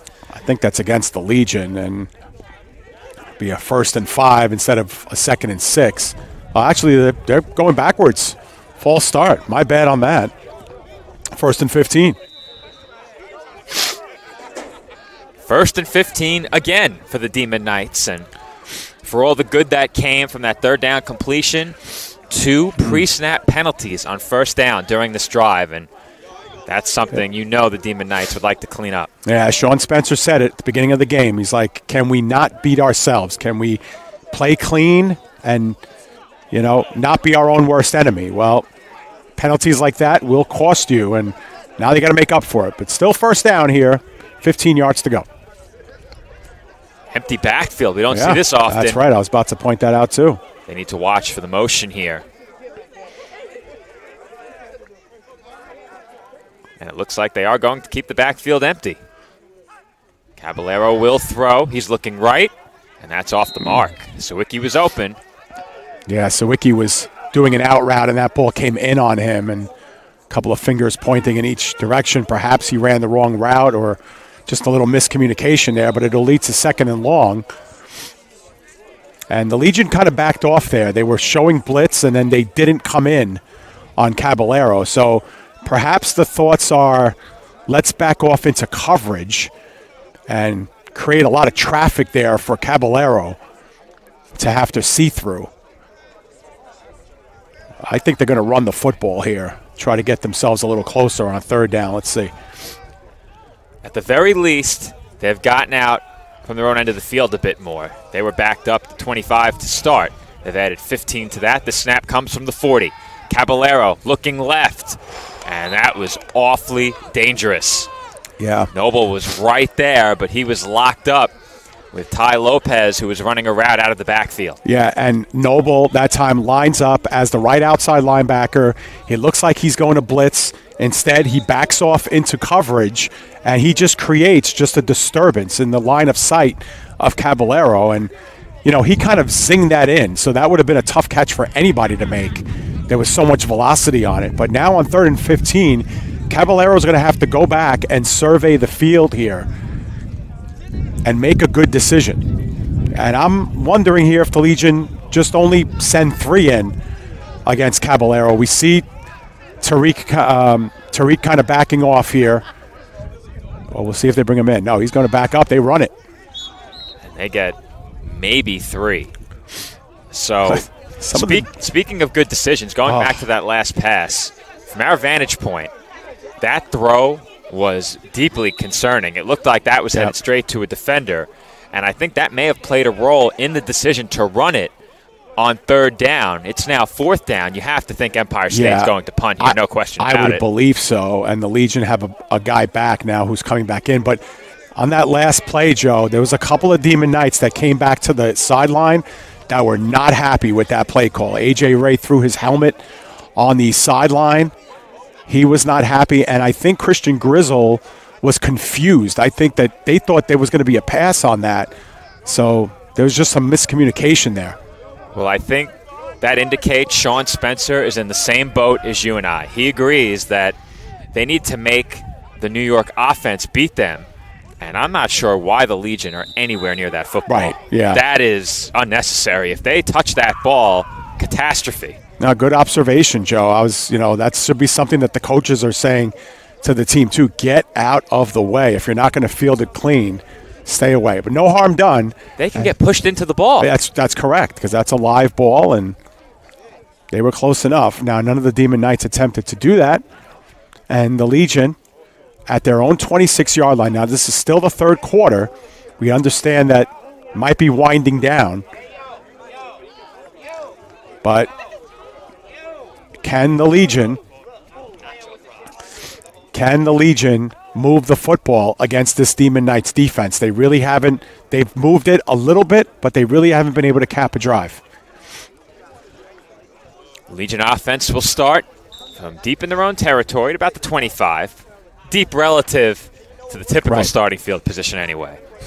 So often we see these drives start inside the opponent's territory or past your own 40. And I think this could be a season-defining drive for the Legion if they are able to score here. They would have to go 75 yards, but at the very least it would tie the score. And, of course, with the two-point try, they would have a chance to take the lead. Demon Knights go with a single high safety set. It looks like they are operating zone defense here, maybe man on the corners. Bobbled snap. Andrews basically aborted the fake handoff and carries it himself. And he made something out of nothing there. That's a gain of about 3 or 4 yards. Yep. And, to me, that's a positive play. I don't care if it's only 2 yards, but, to avoid disaster and go backwards, I think that's the key for the Legion. We've seen them 3 times this season, and to me, when they go backwards, they are dead. They're just dead in the water. They just can't seem to get past these penalties or these big losses on plays, with the exception of maybe 1 or 2 times against the Bandits a couple of weeks ago, but they just need to go forward with the football. Second down, Legion. Andrews in the shotgun, Randolph to his left. And he will hand off to Randolph. And Randolph ducked out of the way of a big hit after maybe getting back to the line of scrimmage. I give the Legion credit. They have not abandoned the run game, as Randolph is now limping off the field, so that's not a good sign for the Legion. But the Legion basically telling the Demon Knights, you still have to respect the run game. We're not going to abandon it. You can't lay 7, 8 guys back in coverage. And it's a third down and about 6 or 7, I want to say. I think Andrew's right. It's 7 yards. Andrew Rotundo, of course, our engineer tonight, working the controls and the scoreboard. Pat Gialorenzo on camera, both doing a tremendous job against the elements, because it is pretty dang cold out here. Very. And it's gotten much colder. Earlier in the game, it was pretty comfortable. The wind certainly changed that. At this point, I only see Andrew's eyes. He's bundled up. But, oh, yeah, there we go. We'll keep him inside. He's got one eye now game. We'll keep him inside at the championship game. Facina, that's right. Pat was cold at the championship last year. Andrews looks to throw. Third down. Floating pass out to Nathaniel, and he nearly got away. Big tackle on that play. I believe it was Calhoun. He just got enough of Nathaniel to take him down. It's 4th and about 1 or 2 yards to go. Yeah, I think it's a long 1, Joe, a short 2, but great job. Great job by Nathaniel to escape the initial point of impact, but an even better job by Calhoun to stay with him and get him down. Nice job both ways. And it looks like the Empire State Demon Knights are bringing a couple of guys deep. Joe, that is Lopez, Tavion Johnson back deep, and the Legion look like they are fixing the punt here. And interesting decision, Joe. Your defense has been playing well. You elect to play the field position game. If you're down by 8 here instead of 6, do you think this decision changes? I don't know. Still the third quarter. I don't know. Late third quarter. Yeah, it is for sure. And this could well be the last play of the third quarter, too, as Tremel Williams is racing in. Now, remember, the Legion have all 3 of their timeouts remaining, Watch the direct snap to Williams, Dave. Watch the direct snap to Williams. All right. They won't try it. It's a good punt. Best of the game. And it's fielded at the 40. Broken tackle sets up the potential for a big return. Tavion Johnson once again. Well, hindsight 2020 again, Joe, you probably could have went for it there, and even if you didn't get it, they still wouldn't have as good a field position as they have now. Great job by Tavion Johnson. For what it's worth, I would have snapped it to Williams. I thought for sure they were snapping it to Williams. That was a good observation. He raced onto the field. Yeah, I thought for sure he was getting the football there. No question in my mind that he was getting it. But that's a big play in this game, and once again, Johnson coming up big on special teams for the Demon Knights. Don't overlook his contributions to the 2 games against the Legion. Yep, and players, of course, taking their time getting separated here. They'll sort it out. There Yes, is a flag they on will. the field. They will. There is a flag down. Right. Now, if this is against Empire State and there are not offsetting penalties, you have to hate that. And I think the official just signaled penalty against the Demon Knights. And maybe it's offsetting. We'll see. I don't know if he pointed toward the Legion or not. He certainly pointed toward the Demon Knights. And if that backs this up 15, that's huge for the Legion. If not, the Demon Knights may have a chance to open the 4th quarter up by 2 scores. Yeah, and this area of the field, too, is an area where I don't know if the Demon Knights would punt either on a 4th down situation because you already own the field advantage. Dave, I think they're backing them up 30 yards. 30 yards? Well, it looks like they're spying the ball at the 41, Joe. Okay, so there's a 15-yard, yeah. I thought they were going back even more. I didn't see that the football had already been spotted on the field. So they are setting up at the 41. Yeah. That's a 15-yard penalty. Yeah, all things considered, that's a good break for the Legion. That ball was fielded at about the Demon Knights 40 by Johnson, and, he took it a pretty fair distance. So it turns out to be a return of less than 20 as opposed to 35. But still a big spot in the game for both of these teams. Something else to keep in mind, I'm not sure if Empire State has a designated special teams coordinator, but the decision to have 2 men deep along with Johnson up a bit further paid off in a huge way there, both in terms of blocking and his ability to receive that punt. This is Grizzle on the short bubble screen.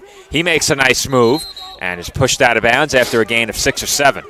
Yeah, that was a nice job at the point of impact. A nice block on Sergio Mencia to kind of hold him up and spring Grizzle out. And, nice job of deception. That's a gain of about 5 yards, but nice job, a little bit more than that.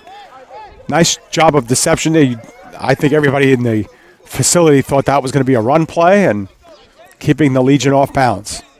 Well, if you're the Demon Knights here and you have plays that can methodically get you through the next 34 or so yards, now's the time to use them. Short, quick screens, whatever you have to get the ball out of Caballero's hands quickly and keep the ball moving in a positive direction. Now is the time for those plays because the Legion have not allowed them to run the football. Look how crowded this box is now. Wow. And that play's blown up. Usually I'm the commentator's jinx, Dave, but not tonight. Yeah, well, Thomas Roth again, as he's been doing all season long, getting through, and there's really nothing for Lopez to do there except hang on to the football because he's not able to hit a hole or make a defensive move, and we have the end of the 3rd quarter here, Joe. And Dave, the 4th quarter will open with a 3rd down and 5 snap.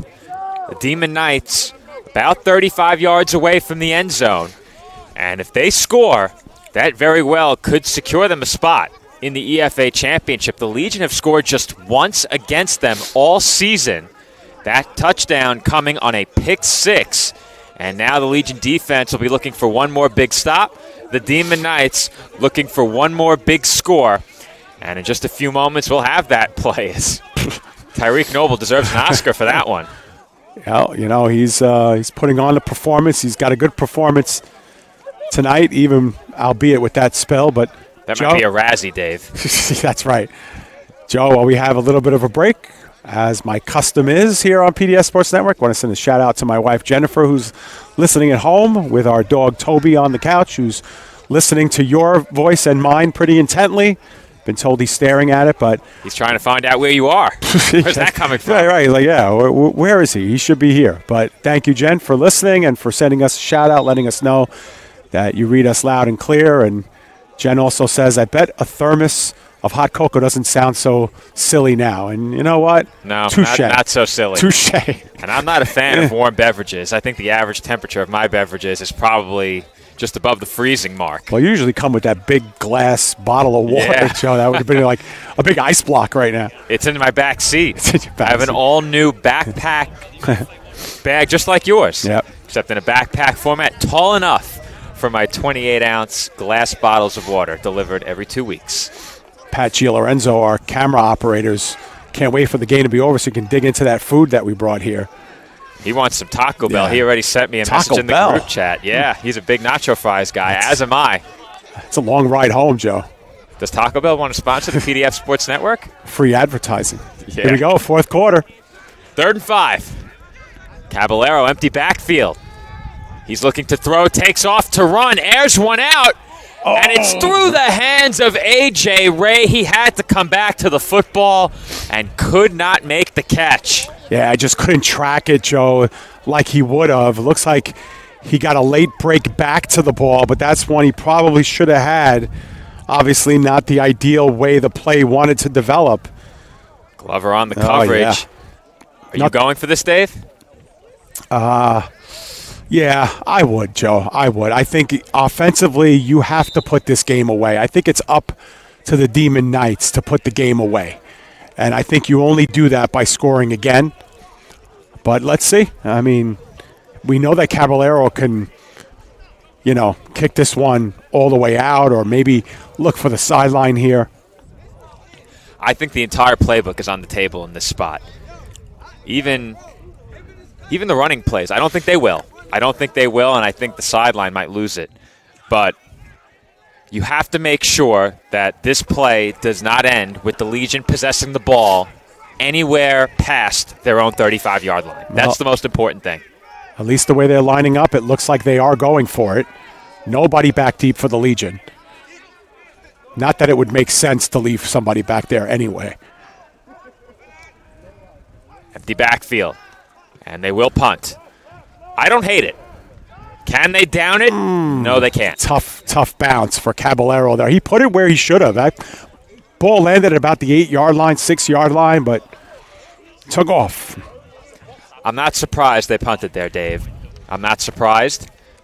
But like I said, I think everything was on the table there. Yeah. I don't think any decision you make there can be considered an awful decision unless you end up with a play call so outlandish that you back up 5 or 10 yards. I think anything that forces the Legion to take over from their own 35 or further back was okay. They punt, it goes through the end zone. New York takes over at their own 20. Yeah, listen, I think you said it best, a quarter or so ago, in that, listen, the Legion have to prove that they can beat your defense. I mean, these teams have played 7 quarters now and a little bit more, and the Legion still haven't scored offensively on the Demon Knights. And that's enough for me to think that, hey, listen, let's play the field position game and let's force them to have to score offensively against us to tie or win this game. And, it's not pretty. It's not like a sexy ball game or anything like that, but, you grind out these kind of wins, and at the end of the day, they count just as much as like the high-scoring ones do. First down, Legion. Ball at their own 20-yard line. And we're getting to that point in the game where their possessions remaining could be very limited, perhaps 1 or 2 more after this at most. Andrews will look to his right, forced to step up. He's on the run, and he will take off. Nice carry by Andrews, who finally is pushed out of bounds just shy of the 35-yard line. Yeah, and we haven't seen a great deal of that from Andrews, but one of the things that you mentioned, Joe, is that he's yet to be sacked either. So he's done a really nice job of getting rid of the football when he's had to and then tucking it down and getting positive yards when he's had to. And here's another example of that. And we talked about it early in the season. The Legion offensive line did not afford their quarterbacks any time. How far have they come? They've been great tonight. The really pockets have been clean. They have not allowed a sack since very early in the game, if they allowed one there at all. Right. I'd have to think back. I don't believe Williams was sacked. I think he carried the ball and lost yards, but I don't believe he was sacked. And the offensive line has been just about perfect tonight for New York. Now, hopefully I didn't jinx it if you're a fan of the Legion. But you have to like what you've seen from that unit this evening. Yeah, I mean, they really haven't been able to run the football, at least on the designed runs. But, in the passing game, they've held up. We should mention that Randolph is not in the game and is without a helmet on the sideline. Daewon Kind in the backfield, flanking Andrews, who is in the shotgun once again. Andrews moving to his right, look downfield, and the commentator's jinx strikes again. He is sacked and had a chance to throw it away, and he needs to in that situation. Yes, I agree with you, Joe. I think that's a play where if you're Andrews, you have plenty of time to know that you don't have the options. Get rid of it. You're outside the pocket. All you have to do is just throw it to your sideline, 5 or so yards ahead of you, and that time he succumbs to the sack. And again, what I've been mentioning all night long, it's the kiss of death time. You lose 6 yards on first down. Now it's 2nd and 16, and you just become so limited with what you can do in this situation. And David Miranda has had a really nice game on defense here tonight. Yes, he has. The cold forcing me to butcher his name, but they know who David is back at home. Big fan of the broadcast. 2nd and long. Andrews surveying, throws left. Nathaniel has it, makes one man miss, nearly ducked another tackle and fights forward out to the 40-yard line. Man, so impressed with the poise of Nathaniel to really come up with these catches in the middle of traffic and then to make that immediate little move, that little juke of the shoulders to buy himself 1 or 2 extra yards when it looks like he's going to get absolutely destroyed here. Just nice job. And it sets up a 3rd and about 5 yards. Nathaniel has completely changed this offense. Oh, my goodness. Yes, he has. And Miller as well. He's done a great job getting open all night. He's commanded a great deal of attention. I think that's really helped out Nathaniel. Yeah. 3rd and 5. In the 4th quarter, this might be 4-down territory for the Legion. We'll see. They hope it doesn't get to that point. 4 receivers wide in the shotgun. Gooding at the tight end spot. Bit offset from the line of scrimmage. Andrews steps up. Big hole to run. He takes off. He's got the first down and more as he is out across midfield to the Demon Knights' 49-yard line. Yeah, and that's a dimension that Andrews brings to the table that has really worked. And we saw him take the sack a little while ago, Joe, but really when he's in that pocket and there's nothing for him to do, he makes a good decision to tuck it down and run. He identifies the hole. What he needs to do a better job of there is living to see another day and getting down once he gets that first down. But took a little bit of a spill, a little bit of a helicopter move on the way down. Another set of downs here for the Legion. And Andrews has had great presence in the pocket all night. When he senses that pressure, he's able to step up. He's able to roll out whatever he needs to do to get away. First down Legion, handoff up the middle, big hole, and a big tackle as well. Tripping up the ball carrier was Mustafa El-Faham on that play. The carry went to Daewon Kind, but that tackle, Dave, saved what would have been a very big play. Yeah, and that run, designed run, went for 5 yards. That could have been the longest run of the game for the Legion on a designed run, on a run that's supposed to be drawn up that way. And you got to love that. If you're a Legion fan, you got to love staying on schedule, moving the sticks 5 yards at a time. You will take that. If he wasn't tackled, Dave, that was going to be a huge play. That's right. Huge play. And I think the way that the Legion have passed the football, the way that Andrews has proven himself a threat, running the ball on passing plays, that opened up the running lanes. Big blitz by the Demon Knights. They over-pursue the ball carrier, and that's a Legion first down at the Empire State 35. That's right, and you let the defense come in. That little bit of a delay on the handoff. Daewon Kind feeling it now, powering ahead to about just outside the 35-yard line. The Legion in business. We get another look at it here. You could just see the white jerseys in the backfield, and the black jersey blurring into your screen and getting the 7 or 8 yards for a first down. Chance of defense from the Demon Knights sideline now, as they will hand off again. Nice move by Kind to make one man miss, but a big hit at the end of that play by Robert DeRosa Jr. And that's a gain of about 2. Yeah, gain of 2, but still, that's a good positive play for the Legion. And what you do is now we have a late flag, Joe, as 2 players on the far side failing to get off of one another. And this is a huge penalty either way. You wonder if they'll offset. But Vaughn Gooding is clapping. I think it's against the Demon Knights. Oh, boy. Man, oh, man, that's going to be an automatic first down. The Legion sideline now beginning to feel it. They are inching closer to the end zone. 15 yards added to the end of that play. And now the Legion are in the red zone. The ball is spotted at the 18-yard line as the clock winds in this fourth quarter. Yeah. And as good as the Legion have been on this drive, Joe, I think the story, too, in this game and in this series have been the way the Demon Knights have elevated defensively in this area of the field. This is where the Demon Knights have been really good defensively against the Legion, and the Legion have not been able to crack the armor here in the red zone.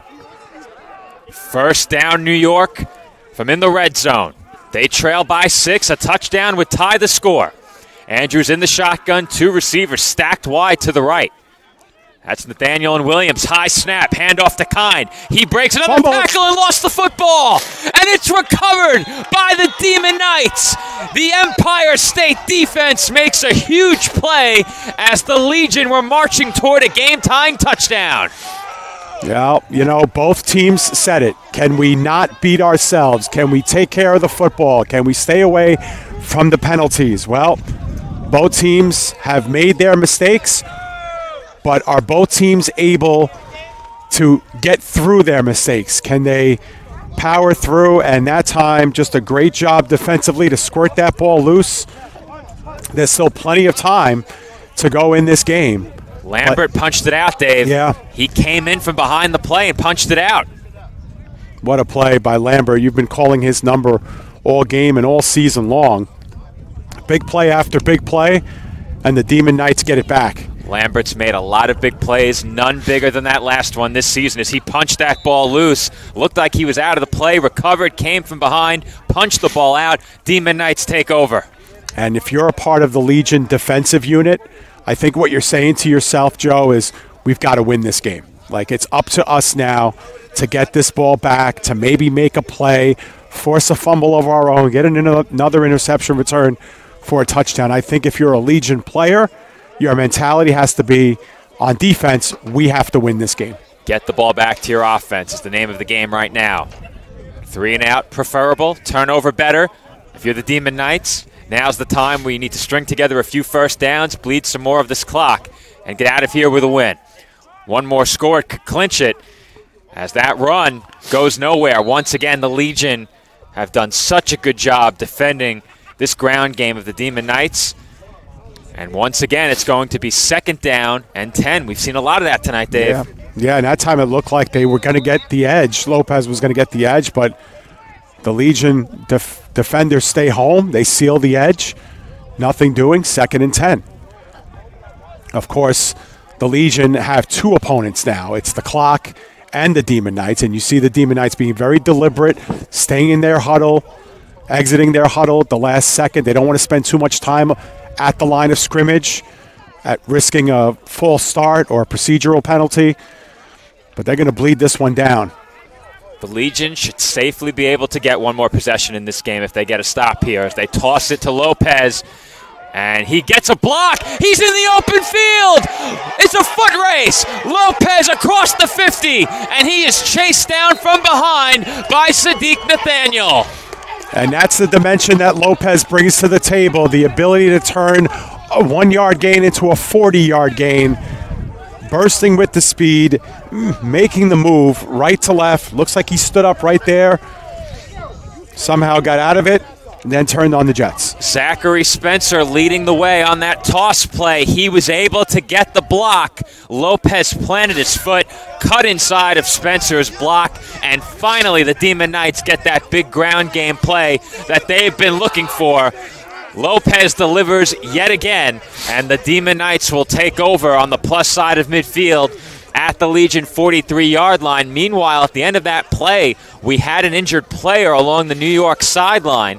He's being attended to on the field right now, but Dave, we thought perhaps the Demon Knights might have to score again or perhaps bleed this clock out behind their passing game. The Legion had been so good against the run, but credit to Empire State for sticking with what they do best. They finally get the big play they've been looking for on the ground. Yeah, absolutely. And at the very least, what that play does, Joe, is it basically is the equivalent of a punt, right? Because even if you do nothing now in the next 4 plays, you've just won the field position back for your team.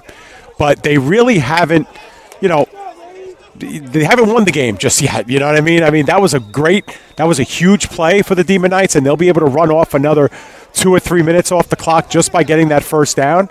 But if you're the Legion, you make a good open field tackle there, and you're still in this game. You just yielded the field position. That's really the only harm that was done there. But that's a big confidence booster for this Demon Knights team. Huge play for Empire State. Big play as well in the secondary. Nathaniel chased him down from the other side of the field. What an effort by Sadiq as that ball is handed off. Richards. And again, in the backfield, the ball carrier is planted. This time it's L.A. Richards taken down. And that's a loss of maybe 5. Yeah, and, with a lot of the Demon Knights players, Joe, and I don't want to be overcritical, they deserve to be happy about that last play, but a lot of celebrating and cheering here on this side. The Legion just stay home, you know what I mean? On that last play, that's a big 4-yard loss now. So they're still in business here, and if you're the Demon Knights, you still got to put this team away. Could be an interesting couple of plays here. 2nd and 14, Joe, do you keep it on the ground and keep that clock moving? What's more important at this point? Timeout for the Demon Knights. It's their final one. Well, that's something else that's of great importance late in this game. Now, if Empire State does eventually score, they can breathe easy. If not, and they do eventually punt it away, without a timeout, should the Legion score and perhaps take the lead, you are in a really tough spot. So that's something to keep in mind. It becomes even more important for the Demon Knights defensively, should they give the ball back to New York in a 14-8 game, to stand strong. However, if you're the Demon Knights, you want to close this game out right here. You want your offense to win it. And we will see if they can do it. It's 2nd and 15, but back to your question, whether or not you run the ball here, I think you run a low-risk pass, maybe a screen, something to get the ball out of Caballero's hands quickly. I don't think you give the Legion the opportunity to put you in 3rd and 15, 3rd and 20 if things go wrong, because that last play showed what can happen if you hand the ball off and the Legion expect it. Yeah, that's a very good point, and I think Sean Spencer in his huddle telling his guys, listen, we have to win the game right here. We have the ball in our offense's hands. If they don't have the ball in their hands, they cannot win. So keeping this drive alive is paramount here for the Demon Knights. You trust your defense to win the game. If they have to be on the field, you trust them to do what they have to do. But they're in a position here, 2nd down and 14, 3 more downs essentially to kill the clock and try to pick up this first down and maybe even end the game with the ball in their hands. Something I'd like to know, with the Legion blitzing so aggressively to stop the run, how confident are the Demon Knights in their ability to set up a running back screen? Look at how many players in the box here, just almost all 22. If there was ever a time, and you were confident, but full house backfield. Look at this. The Legion all over the line of scrimmage. Richards takes the toss, look to cut up field, and he's taken down inbounds. The clock continues to run. That's and they will spot this at about the 44-yard line. I actually thought he got more than that on the play. So he got back to about the original line of scrimmage. It'll be a 3rd and 11 here for the Demon Knights, and there is a timeout now being called by the Legion. That'll be their first one. So you have to think the clock is beginning to wind down toward the final minutes, because there's no way the Legion burn a timeout there unless we're getting close to the end. Yeah, and you wonder, Joe, too, the Demon, again, knowing what they've been doing, I think they'll punt on 4th down if they don't get this 3rd down. But I think by taking that timeout, you almost force the Demon Knights to have to think about burning clock. Because maybe if the clock was still running here, maybe on 3rd down, you take that shot of throwing the ball. If the clock stops, so be it. You still let 40 seconds go off. But now with the clock stopped, it almost puts pressure on the Demon Knights to make sure the clock continues to move at the end of this play. So do you take the risk and throw it down the field? I don't know. It's just something to think about. I still think it's important for the Demon Knights to pick up the first down here. And I spoke about it earlier. When the Legion converted on their 2-point try to make this a 6-point game, I think that really changes the way these two teams make those kinds of decisions late in the game. If you're the Demon Knights and you know they can't beat us with a touchdown, we're ahead by 8, I think there's a chance that you allow more time to come off the clock here. But knowing that they could beat you with a score and a 2-point conversion, I think you have to go for this first down. You have to try and pick it up here. We'll see what the results are on this play. 3rd down and 11. Caballero under center for this snap. Lopez in the backfield. He's the reason the Demon Knights are in this position right now. Huge carry. Got them out of their own end. Caballero tries the hard count. He will toss it to Lopez. Lopez makes 3 Legion defenders miss and somehow turn that into a positive play, but it's a gain of just 1, and that will bring up 4th down. Man, at first, Joe, I thought he was going to be bottled up for a 3 or 4 yard loss. Then I thought he might break that out into the open again, but good job of the Legion to stay home. I mean, this is just a jailbreak from the start, and coming in late to kind of finish things off was Mencia. First one there to get Lopez down. But you're right, gained of about 2. Even though the yard markers haven't moved, it's about a 4th and 9. And the clock, did they call another timeout, Joe, just now? Didn't see the signal, and I don't think so. The pace we're going at, I don't think so. So the clock is running. So this drive could be the season for the Legion on the offensive side of the ball. Great punt. And the Legion have to hope this skips into the end zone. It doesn't. And a big tackle by Grizzle to take down Nathaniel inside the 10-yard line. Yeah, nice play by Grizzle to make the tackle. And Nathaniel really had a tough choice there, Joe, because that was a great punt. And I think if Nathaniel doesn't play that ball is going to be down at the 1-yard line. So I think he was wise to pick that up and try to make something out of it. And I think they're lucky to be at the 10-yard line right now.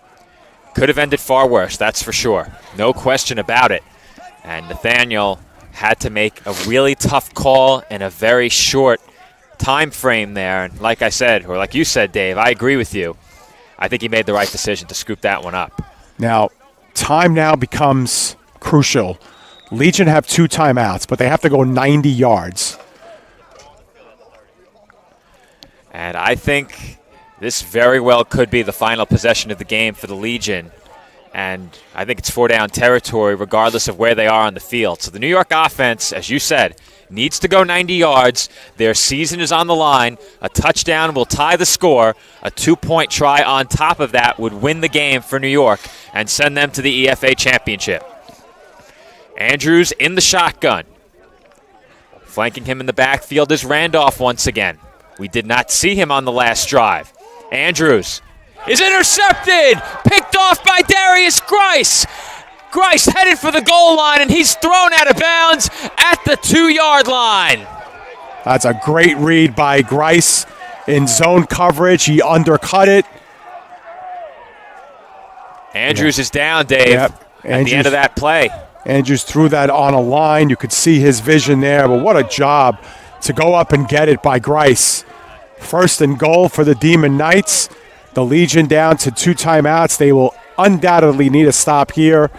And probably the more pressing concern, their quarterback is down, getting up just now. Now, Dave, let's wind the clock back a bit to earlier in this game. The Legion had what I believe was their biggest completion of the game. It came on a very similar play. They had Miller in one-on-one coverage on the outside. He ran what looked to be a post or a skinny post to get open in that one-on-one coverage. On that play, they dropped Darius Grice right into that passing lane, and you get the sense that he knew that throw was coming. Yeah. He knew where Miller was behind him, and he was able to cut that ball off and make the interception underneath Miller. Now, the Demon Knights need to go just a couple of yards, and they can, in all likelihood, punch their ticket to the EFA championship. I certainly think that's the case, Joe. If they are able to score here, this game is essentially sealed away. And the ball looks like it's at about the 2-yard line.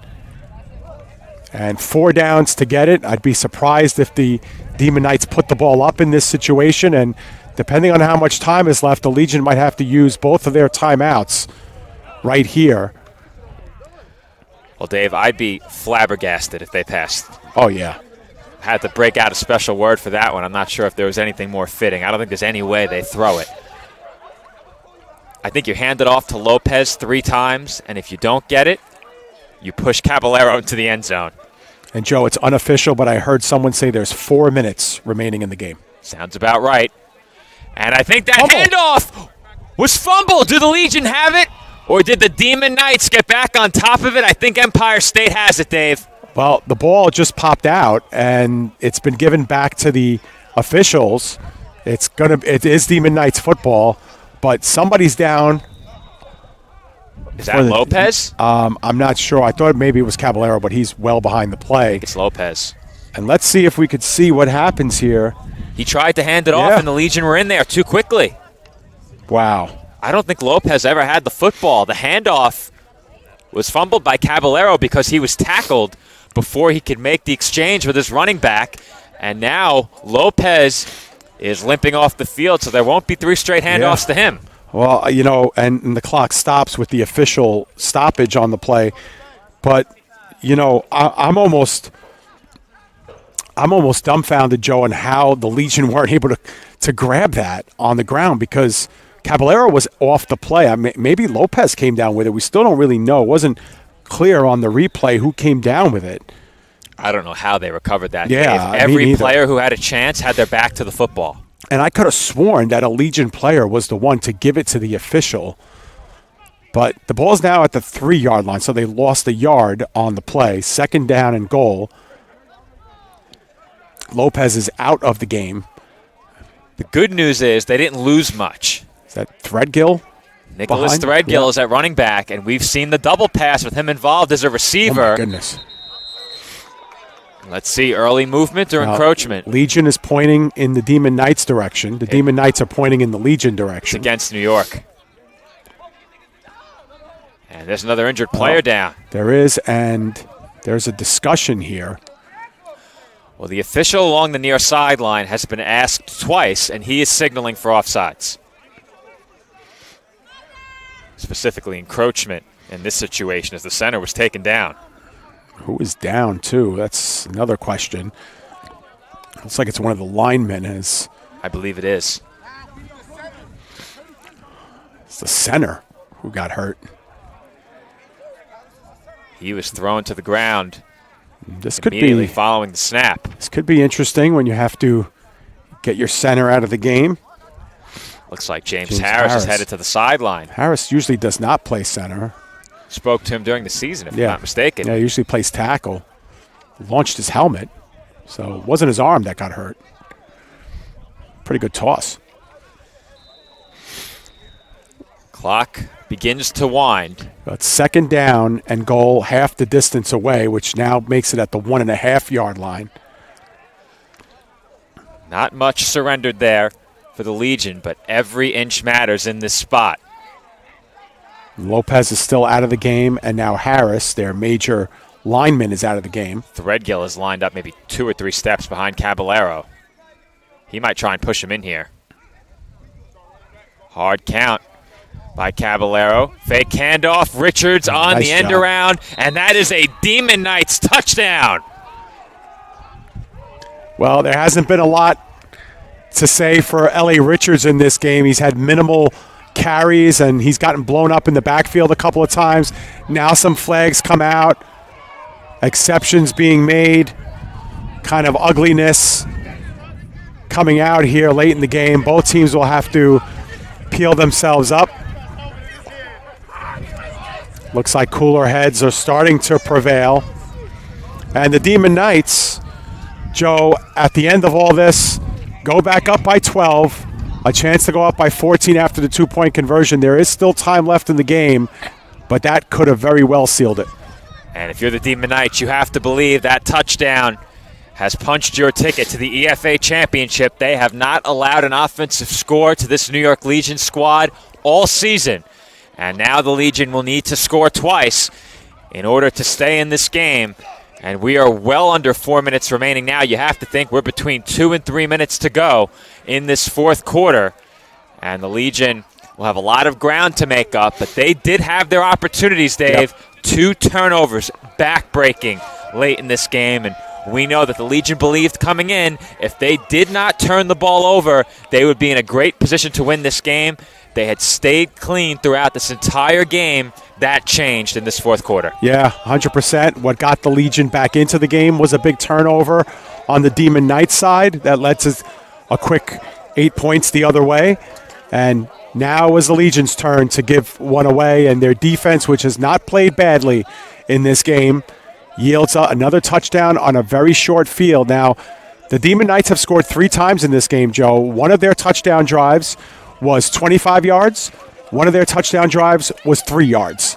So, those turnovers were just incredible. Now, the 25-yard drive wasn't as a result of a turnover. It was, the result of going backwards 25 yards on your drive and then a short punt.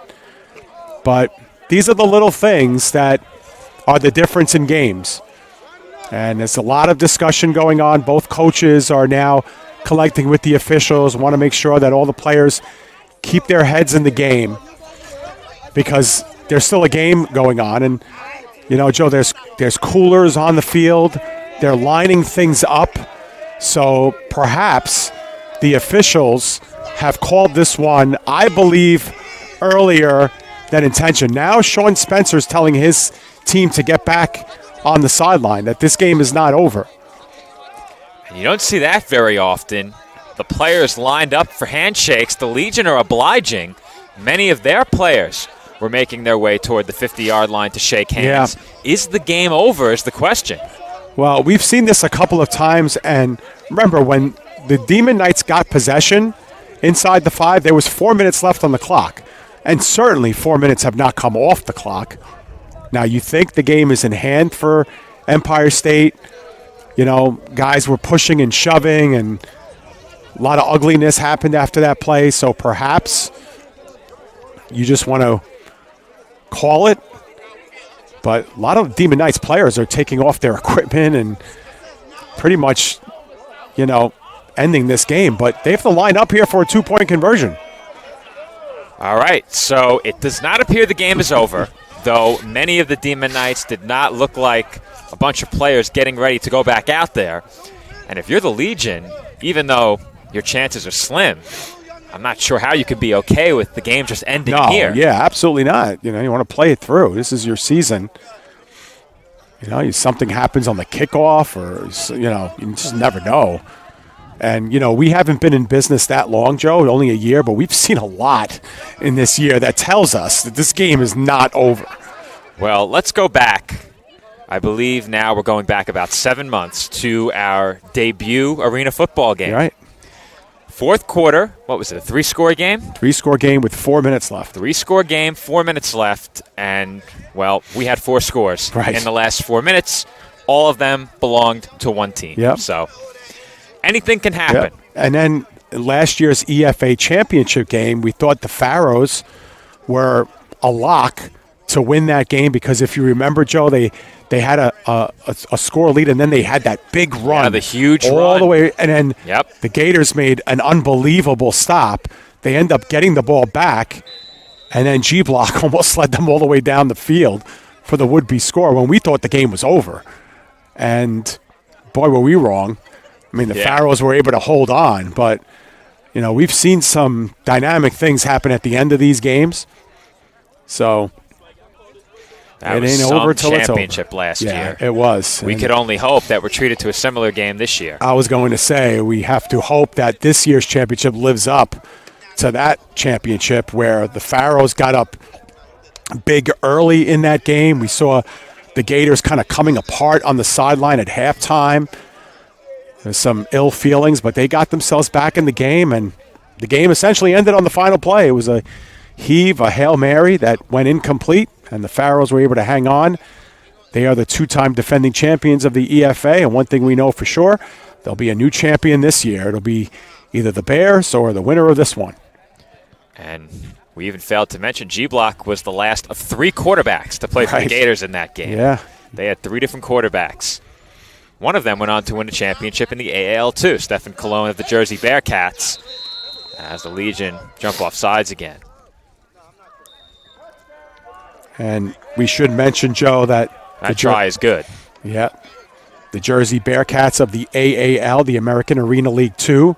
Of course, we are the official home of the AAL2 and the Jersey Bearcats, so happy to be a part of them for Season 2, which is coming up in 2024. 14 teams now decorate the AAL2, spanning, of course, the New York metro area and Texas, where there's, I think, a 6 or 7 team Texas division now. Got some teams from down south in Georgia and the Carolinas joining us in the AAL2. And, man, PDF Sports Network so proud to be affiliated with the American Arena League and the EFA going forward as well. Big plans for the Elite Football Alliance, and we will be there every step of the way. We're so thankful for the leadership of the EFA giving us this opportunity to showcase them and their players and their league, and couldn't be happier.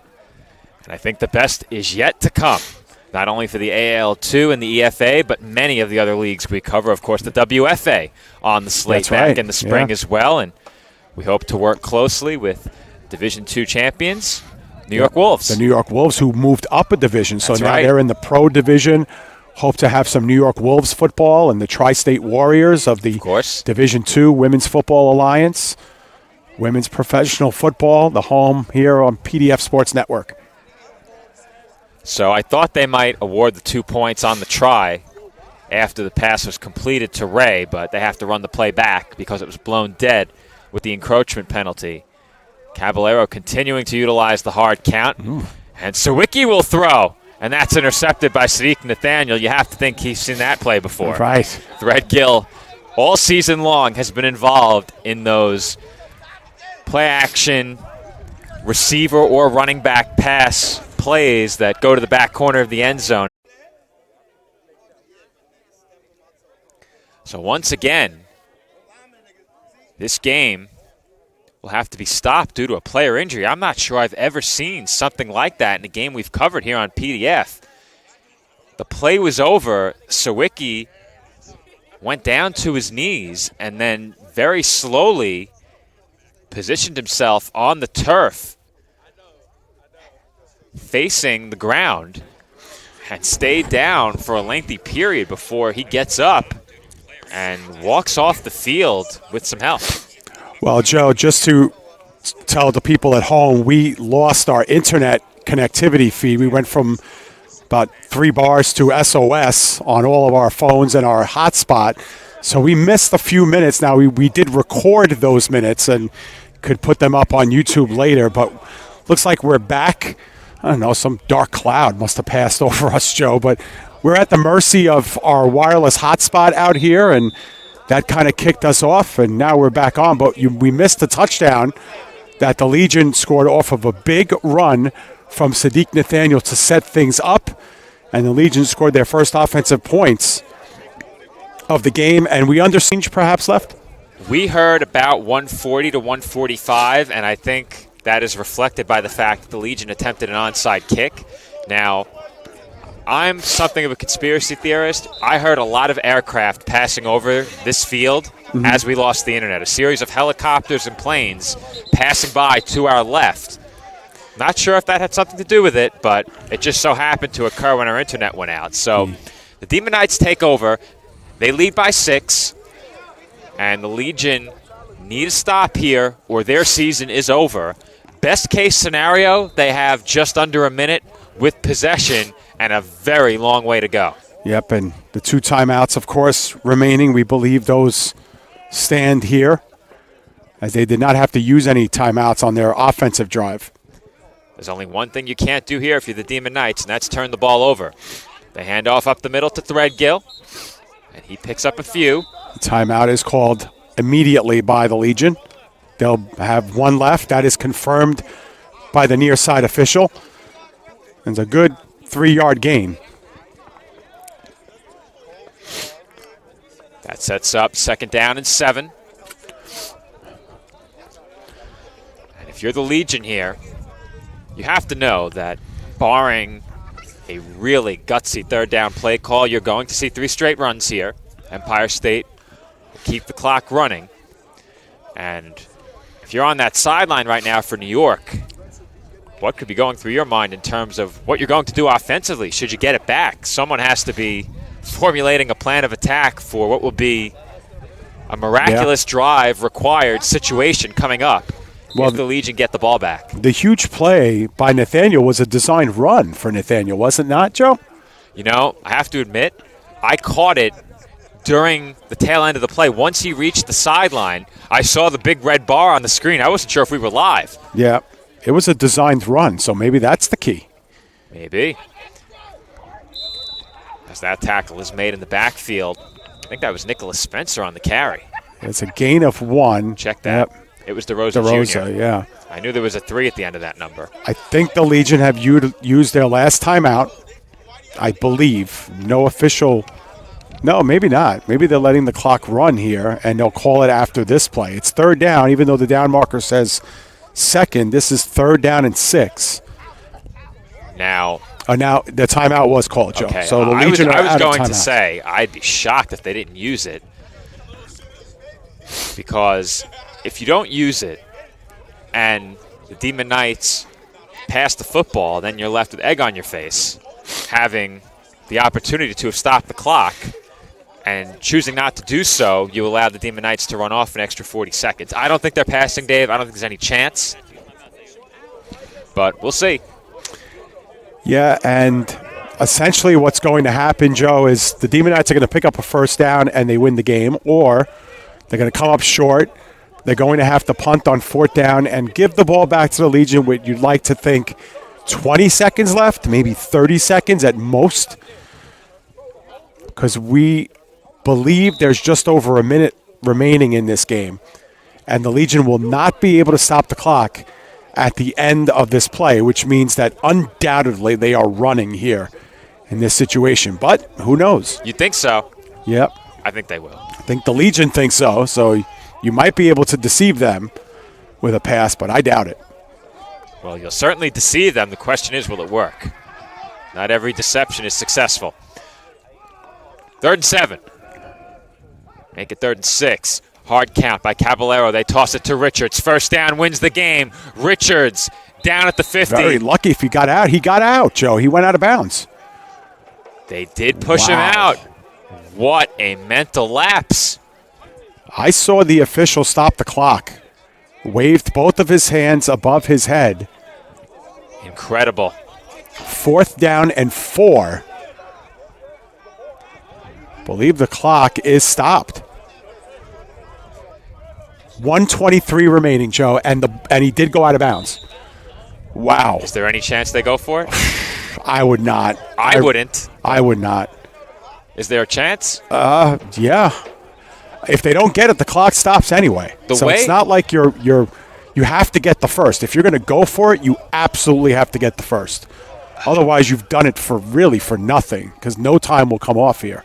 The way they've coached this game, I don't think they're going for it, but this formation looks like it could be an attempt.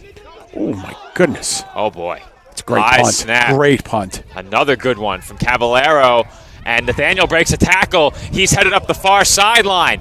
Nathaniel out across the 20, and he's finally out right around the 25-yard line. Another good return out of a really bad situation by Sadiq Nathaniel, and he gives the Legion a chance with likely just under a minute to go.